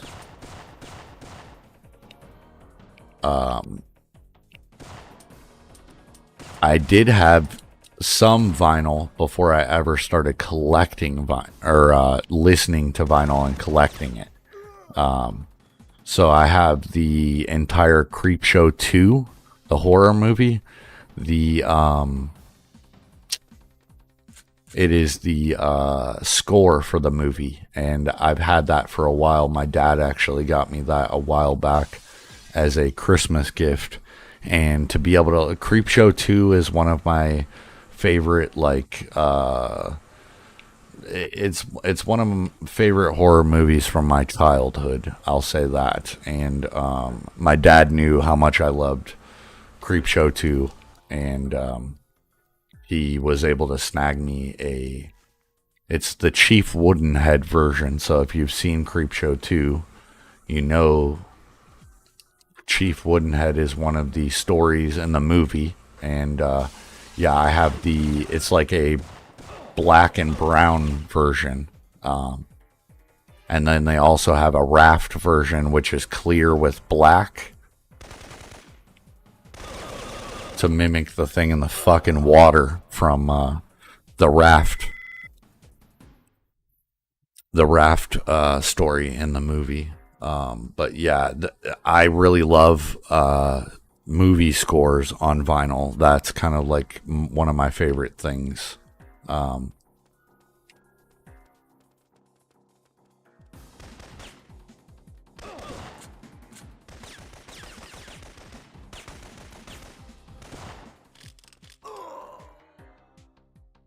right, let's go. Where are you at, bro? Boom. But yeah, I don't have much in the way of vinyl right now, but yeah, man, those are vinyls worth holding on to, Keith. Bro, I was fucking raised on Ozzy, man. My mom, dude, there are some metal bands that I really didn't even get into until my mom showed me them. My mom is a huge Tool fan, but her favorite person is Ozzy. And yeah, I was just raised on that shit, dude. That's dope to have those old vinyls, man. He said, my mom too, huge Ozzy fan. Yeah, bro, that's what I was raised on, man. That's probably why I grew up to be a metalhead, you know. My mom has been to see Ozzy multiple times. Like, that's her favorite person in the entire fucking world, dude. But yeah, man, having those old albums is fucking cool as hell, dude.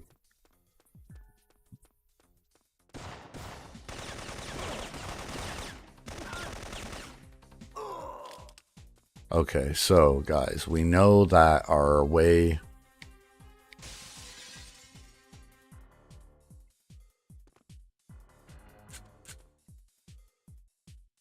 So here's the part that is weird to me, right?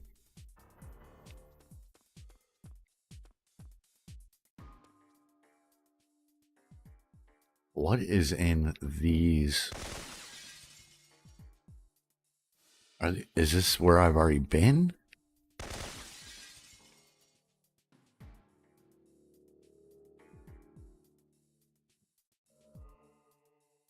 Yeah.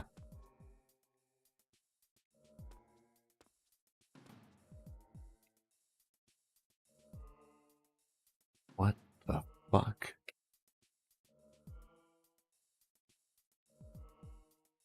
Wait a minute. I'm going across here. This is where I've already been. But it's not the beginning. I keep mixing this up with, is there a set of windows above here?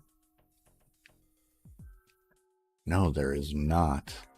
But yeah, man, dude, there are so many fucking bands that I would love to have vinyls of, and especially I find like the hip-hop vinyls more appealing to me, and I think the reason it being is a lot of those, like, yeah, you could have got them on CD, but you just don't expect it to like find crazy shit on vinyl like 3 6 Mafia, or one that I'm going to for sure get is Kid Cudi's Man on the Moon album on vinyl. I just love that album, dude, and to have that shit on vinyl would mean the world to me. So I will definitely eventually own that. I passed on that for the Pantera and the Kill Switch.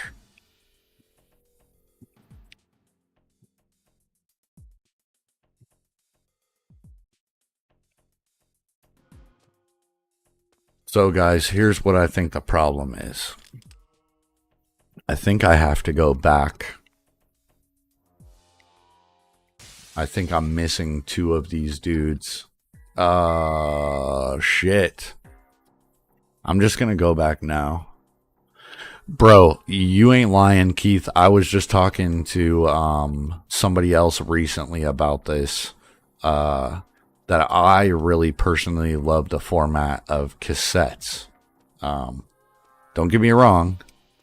You know, I had several sets that got eaten in cassette players, but there was just something, I would say it's in the way of physical media to listen to music. It's probably one of the worst in a sense of,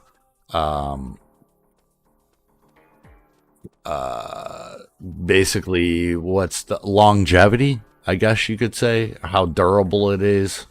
But there's something to be said about cassettes as well, man. Those were fire back in the day, dude. I would spend so much fucking time, you know, everybody did it, putting tape over the fucking tops of cassettes that you would find that you didn't care for, and then just putting your own shit on there, like the beginning of mixtapes, man. That shit was great, dude.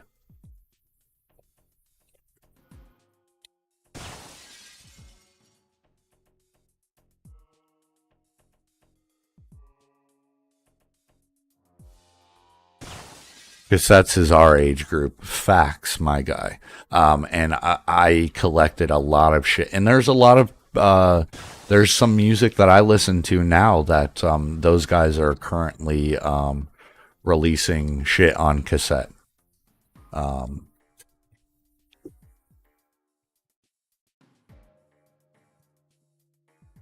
There's a dude that goes by the name of Street Cleaner. He does dark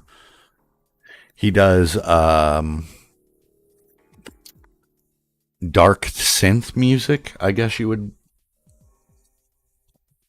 say, the best way to describe him. Bill, you have actually commented and said you liked some of the break music that I was listening to before, and it was very synthy, like 80s electronic type music. Shit that sounded like it would have been movie score type shit. There's a dude named Street Cleaner. Bill, if you're into that type of music, bro, you need to check this guy out. Street Cleaner is amazing. He does live shows, but he releases a lot of his shit on retro stuff like that. Like, because it's 80s vibe sounding, he releases on cassette and vinyl.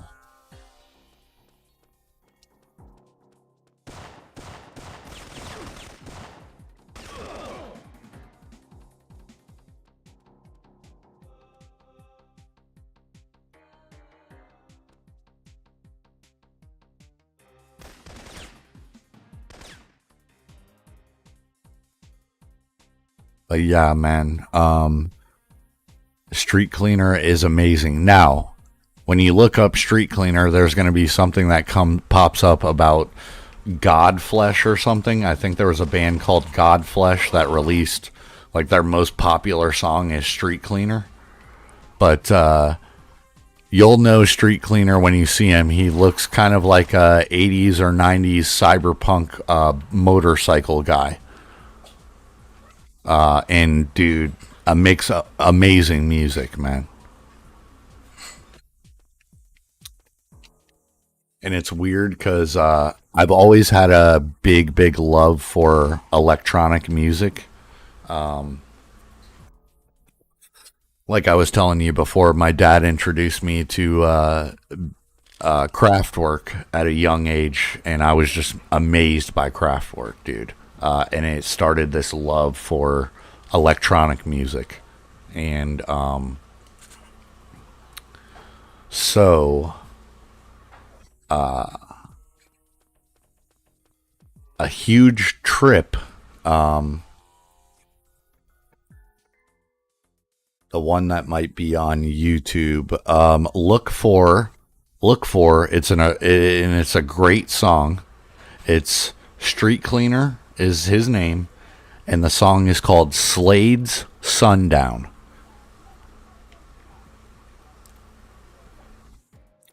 Check that shit out, dude. And that whole album that Slade's Sundown is on, I don't remember the name of the album. He's standing in front of a crotch rocket in what looks like a parking garage. And that whole album is phenomenal, dude. He doesn't release bad music, man.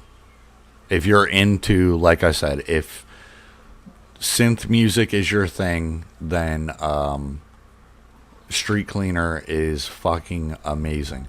But I wouldn't have known about shit like that. I went to Florida.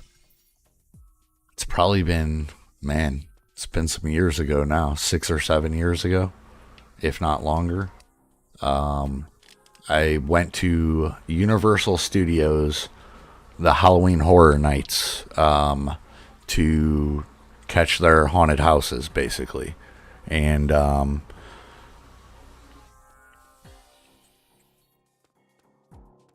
they were playing Street Cleaner and a bunch of other musicians. Same. I could list off more, dude. Same genre of music. This dark keyboard synth wave shit, dude. And dude, when I came back from that trip, well, not only that trip was a huge fucking place in my life, or it was a huge event in my life, I should say. Because it kind of changed a lot of things down the road. But yeah, dude, I was just blown away by the music in this park, man. And you would just hear, it is loud too. And it just sounded so good with like the whole theme of the park and everything. And I came back from there and just got sucked into the rabbit hole of synthwave music.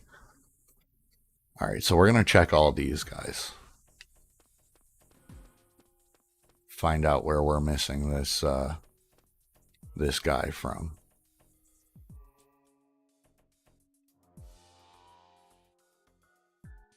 But yeah, had it not been for this trip, man, I might not ever have known about Street Cleaner. Great album, dude. Great albums. And like I said, he has multiple albums, so it's not like you could just dive down the fucking rabbit hole of his music. But there was another dude, and Bill, you commented on my Legend shirt that I was wearing at one point. So it caught my attention almost immediately when I was at Universal Studios, and this song came on. It's by a dude named Daniel Deluxe, and the song is called Darkness. And he sampled the Legend movie, the devil talking, Tim Curry's character. And I just thought it was amazing right off the rip. Like, as soon as I heard it, I was like, this is fucking dope.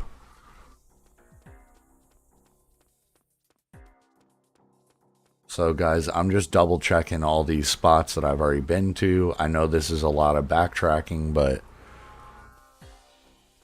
I just feel like I should double check these spots. Make sure that I didn't miss anything. But yeah, man, I got sucked down the rabbit hole of fucking dark synthwave and just synthwave music in general, man. It's good shit, dude.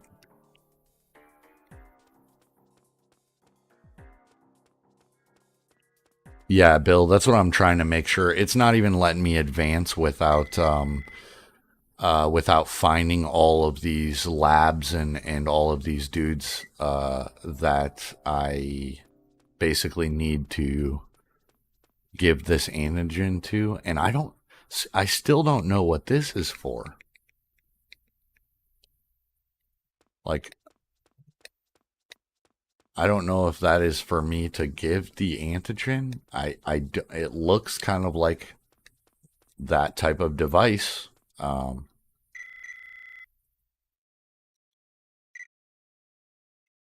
Wait a minute.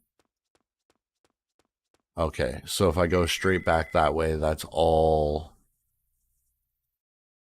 And there's no way for me to. Okay, so.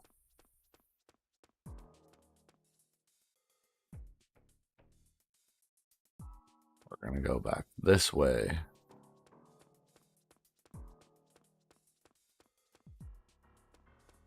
Make sure I didn't miss anything. See, I think this is the beginning. But it looks very similar to where I just was. You know what I mean? Like the whole setup is pretty much the same. Anywhere to jump up. Yeah, Keith, that's another thing that I have to really pay attention to, bud, is I haven't been kind of scoping out whole rooms, I should say.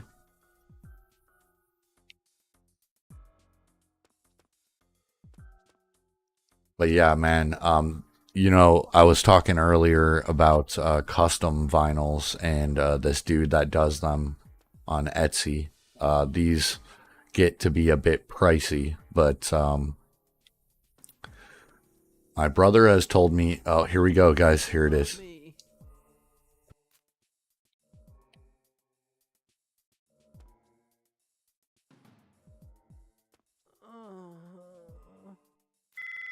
So that's it. Now we need to go back and we're not going this way. Going this way. I don't know if anybody has seen the horror movie Strangeland from the 90s. It was I believe the movie was actually made by Dee Snider. I don't know if it was. I definitely know Dee Snider came up with the story, and he also starred as the main character in the fucking movie. And Strangeland gets bad reviews.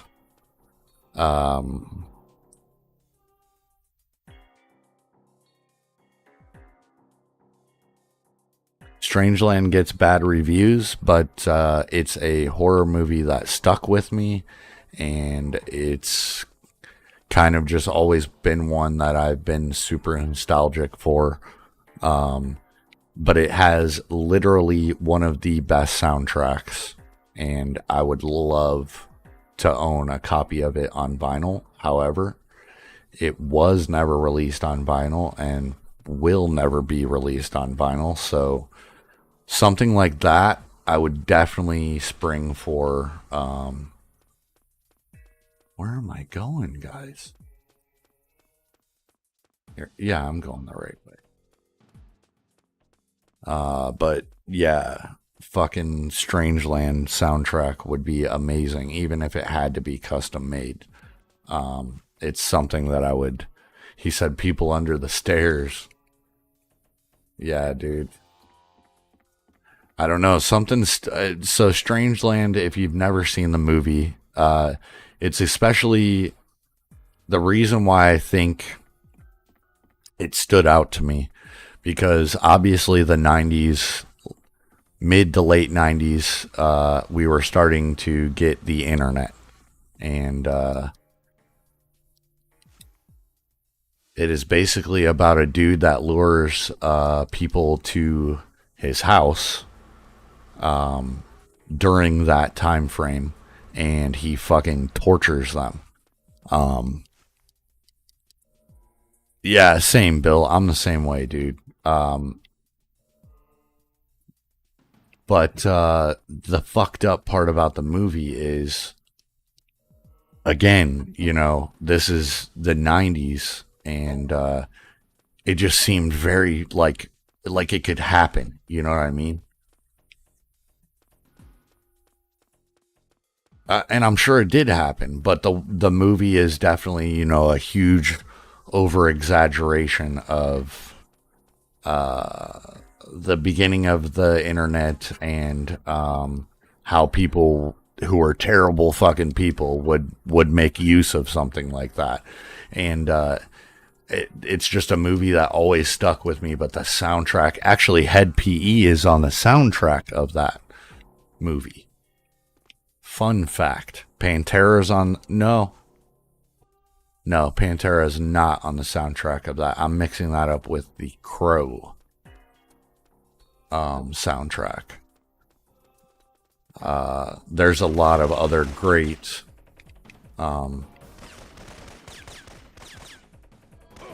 what, are you fucking serious right now? Dude, I went back and got those guys. Came back here and died. I just gotta remember. Okay, now all I have to do is find the entrance to the catacombs. I'm okay with that.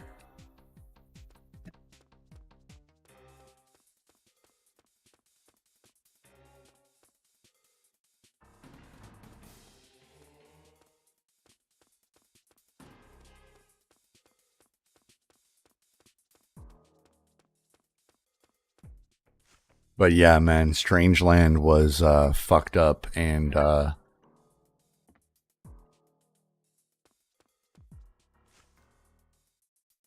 thought I was gonna be okay, dude. I didn't think I was gonna get fucked up by those dudes.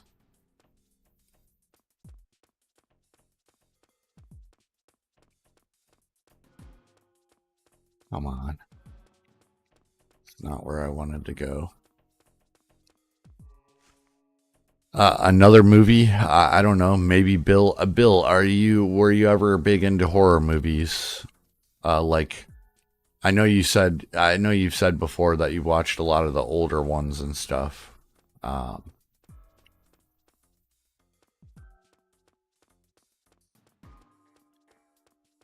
But there was a movie from the 80s called The Wraith.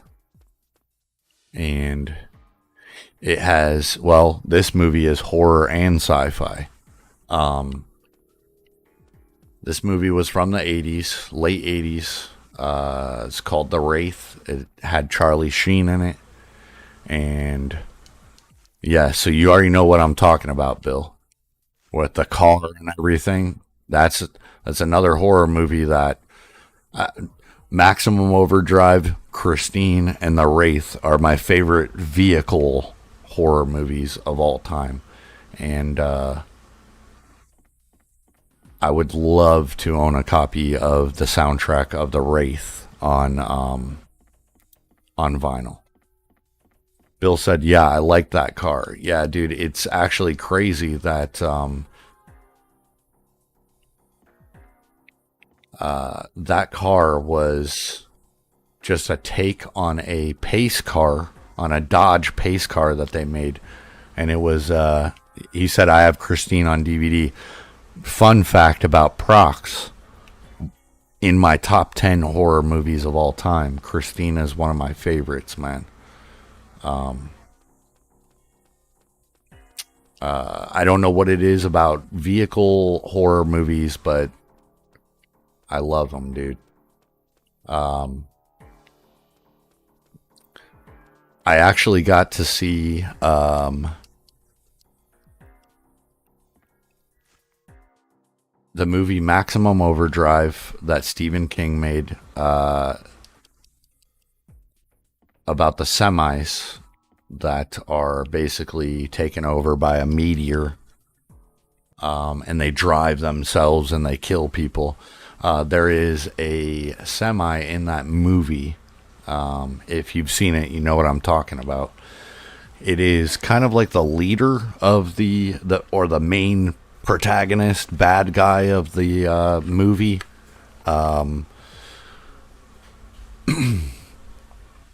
It has the Green Goblin head from Spider-Man on the front of it. And that truck, that semi, creeped me the fuck out as a child. And I got to actually. So there were two heads that were left over from the making of the movie. Two goblin heads that were left over. One that was only used in promos,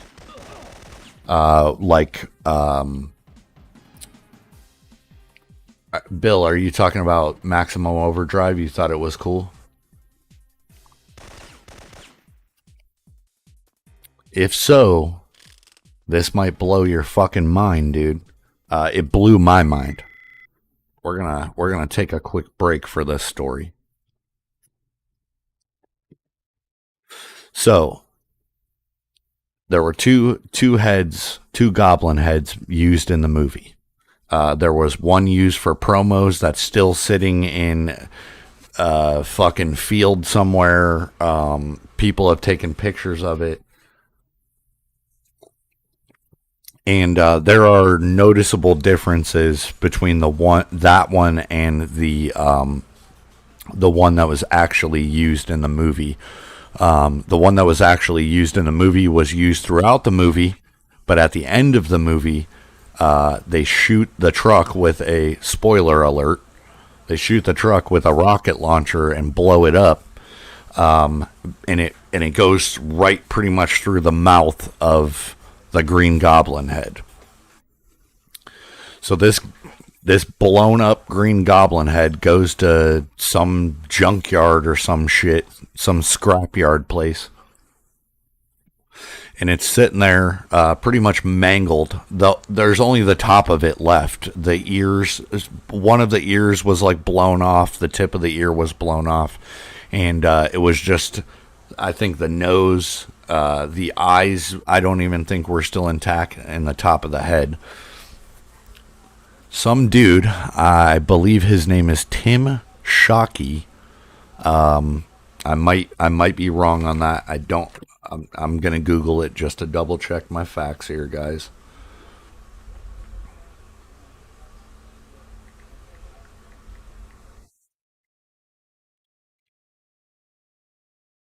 No, it is his name, Tim Shockey.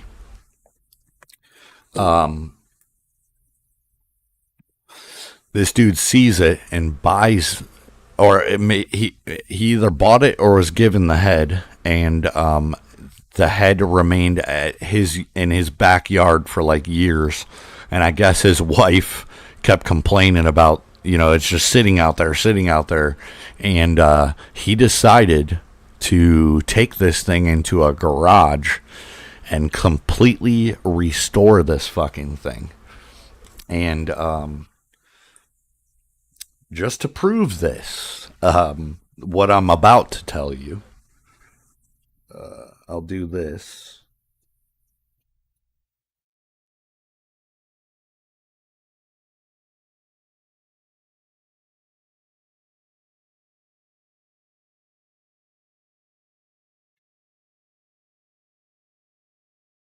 Let me see if it worked, guys. I'm gonna scroll over here real quick. We're gonna switch us to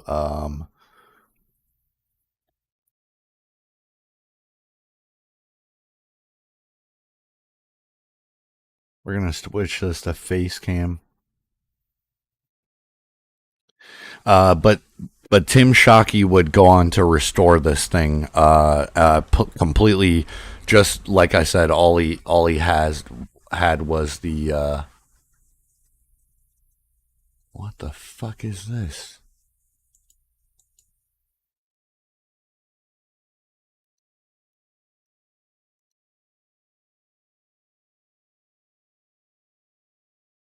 Hold on, guys. I'm having some issues here.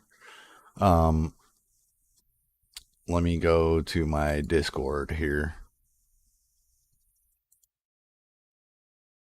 But Tim Shockey would completely restore this head.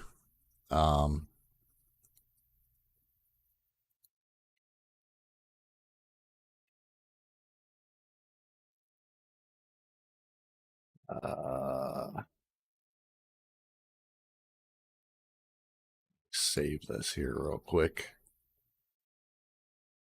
And you guys remember that I was just talking to you about these Halloween garage sales that I go to, right? So,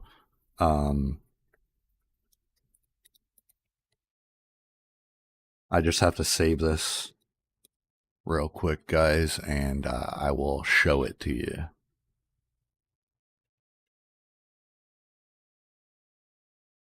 All right. Saved. Boom.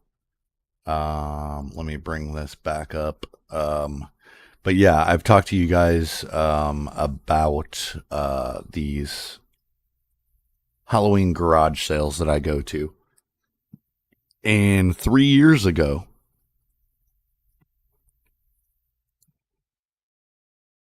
I went and let me see here. Okay.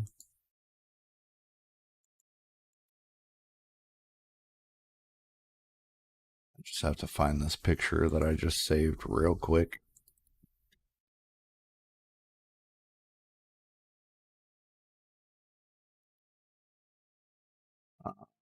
It is super fucked up because it's showing the whole thing.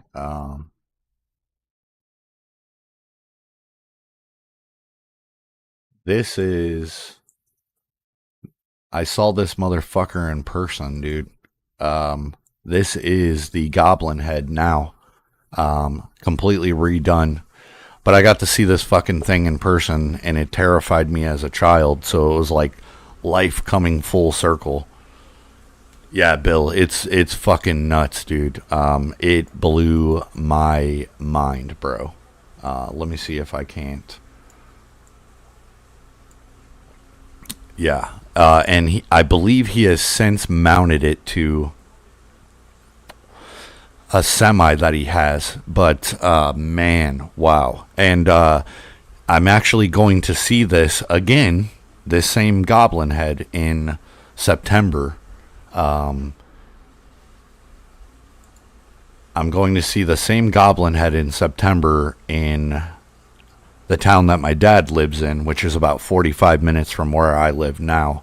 And Tim has got the eyes glowing red now.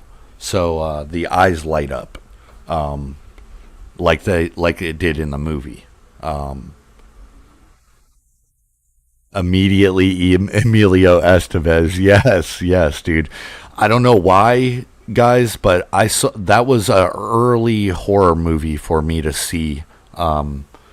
Like, I saw that at a young age. I saw Maximum Overdrive at a pretty young age. And for some reason, that shit stuck with me, just these semis fucking killing people. You know what I mean? Let me switch back here, and we are going to get through this so that I can feed my dogs and shit. But, yeah, man, seeing that thing in person was absolutely fucking mind-blowing, dude. So, all I need to see is the car from Christine. I don't care which version of it. There were multiple used in the movie. Any one of those would work. And the car from the Wraith. And I would die a happy horror movie fan, dude. Definitely, dude. Definitely. I love those movies, but seeing that thing in person, dude, was just... It was mind-blowing. Because it was absolutely unexpected. That was the first year that I went. That was the major one. It wasn't even the halfway.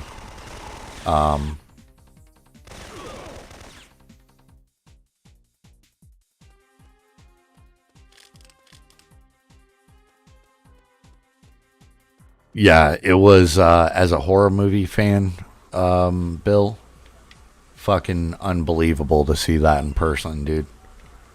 And I talked to the dude that, Tim Shockey was there with it. So You could talk to him about. I mean, it was a super nice guy to me. Sold merch. If you wanted a shirt with the goblin head on it, or you could get your picture taken with the goblin head, but he charged money for it. And not that I wouldn't have paid for a picture with the goblin head, and I probably will get one in September. I just wanted a picture of it, dude, because it was fucking unbelievable to see that thing in real life. I had seen that movie all throughout my childhood, so to see that thing in real life was just mind blowing, dude. Mind blowing.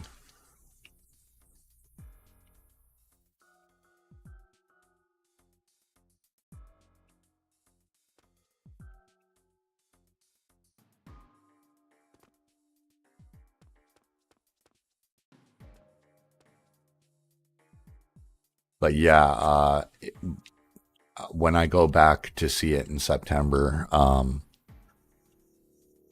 I am going to try to get a picture of Mandy and I with that. It's just phenomenal to see that thing.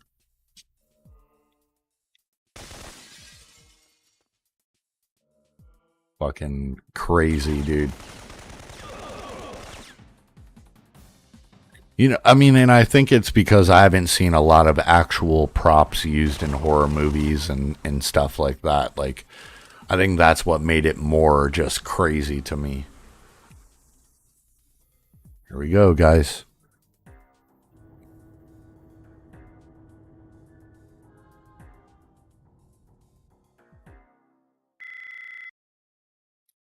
We are going to save this.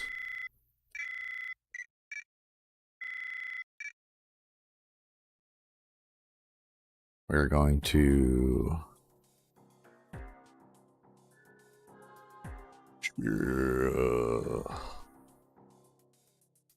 Kazakhstan incident is blowing up at the State Department, and the UN Council is furious. The agency is shifting blame towards NATO command, of course. You are now at the midpoint of Romer's stronghold. Interpol schematics suggest that the catacombs entrance is probably in the Rose Chapel. Find your way there. All mission objectives remain in force. Eliminate Farcom scientist. Administer the antigen antigen to test subjects, and find Fagin. So basically, the next mission we're doing is going to be very similar to the one we just did, and I am going to save that there, and we are going to switch back to face cam here, and I am going to pretty much end it there. I still have to make dinner and eat and everything. I do have plans for this Saturday. Probably gonna go run out to my dad's. I will most likely be on at some point, I would say. Most likely be on at some point over the weekend, maybe Sunday. And we can continue this because I want to definitely get through this game. But yeah, I appreciate all of you guys that stopped in tonight. And I will see everybody hopefully in the next one. Appreciate you guys. Peace.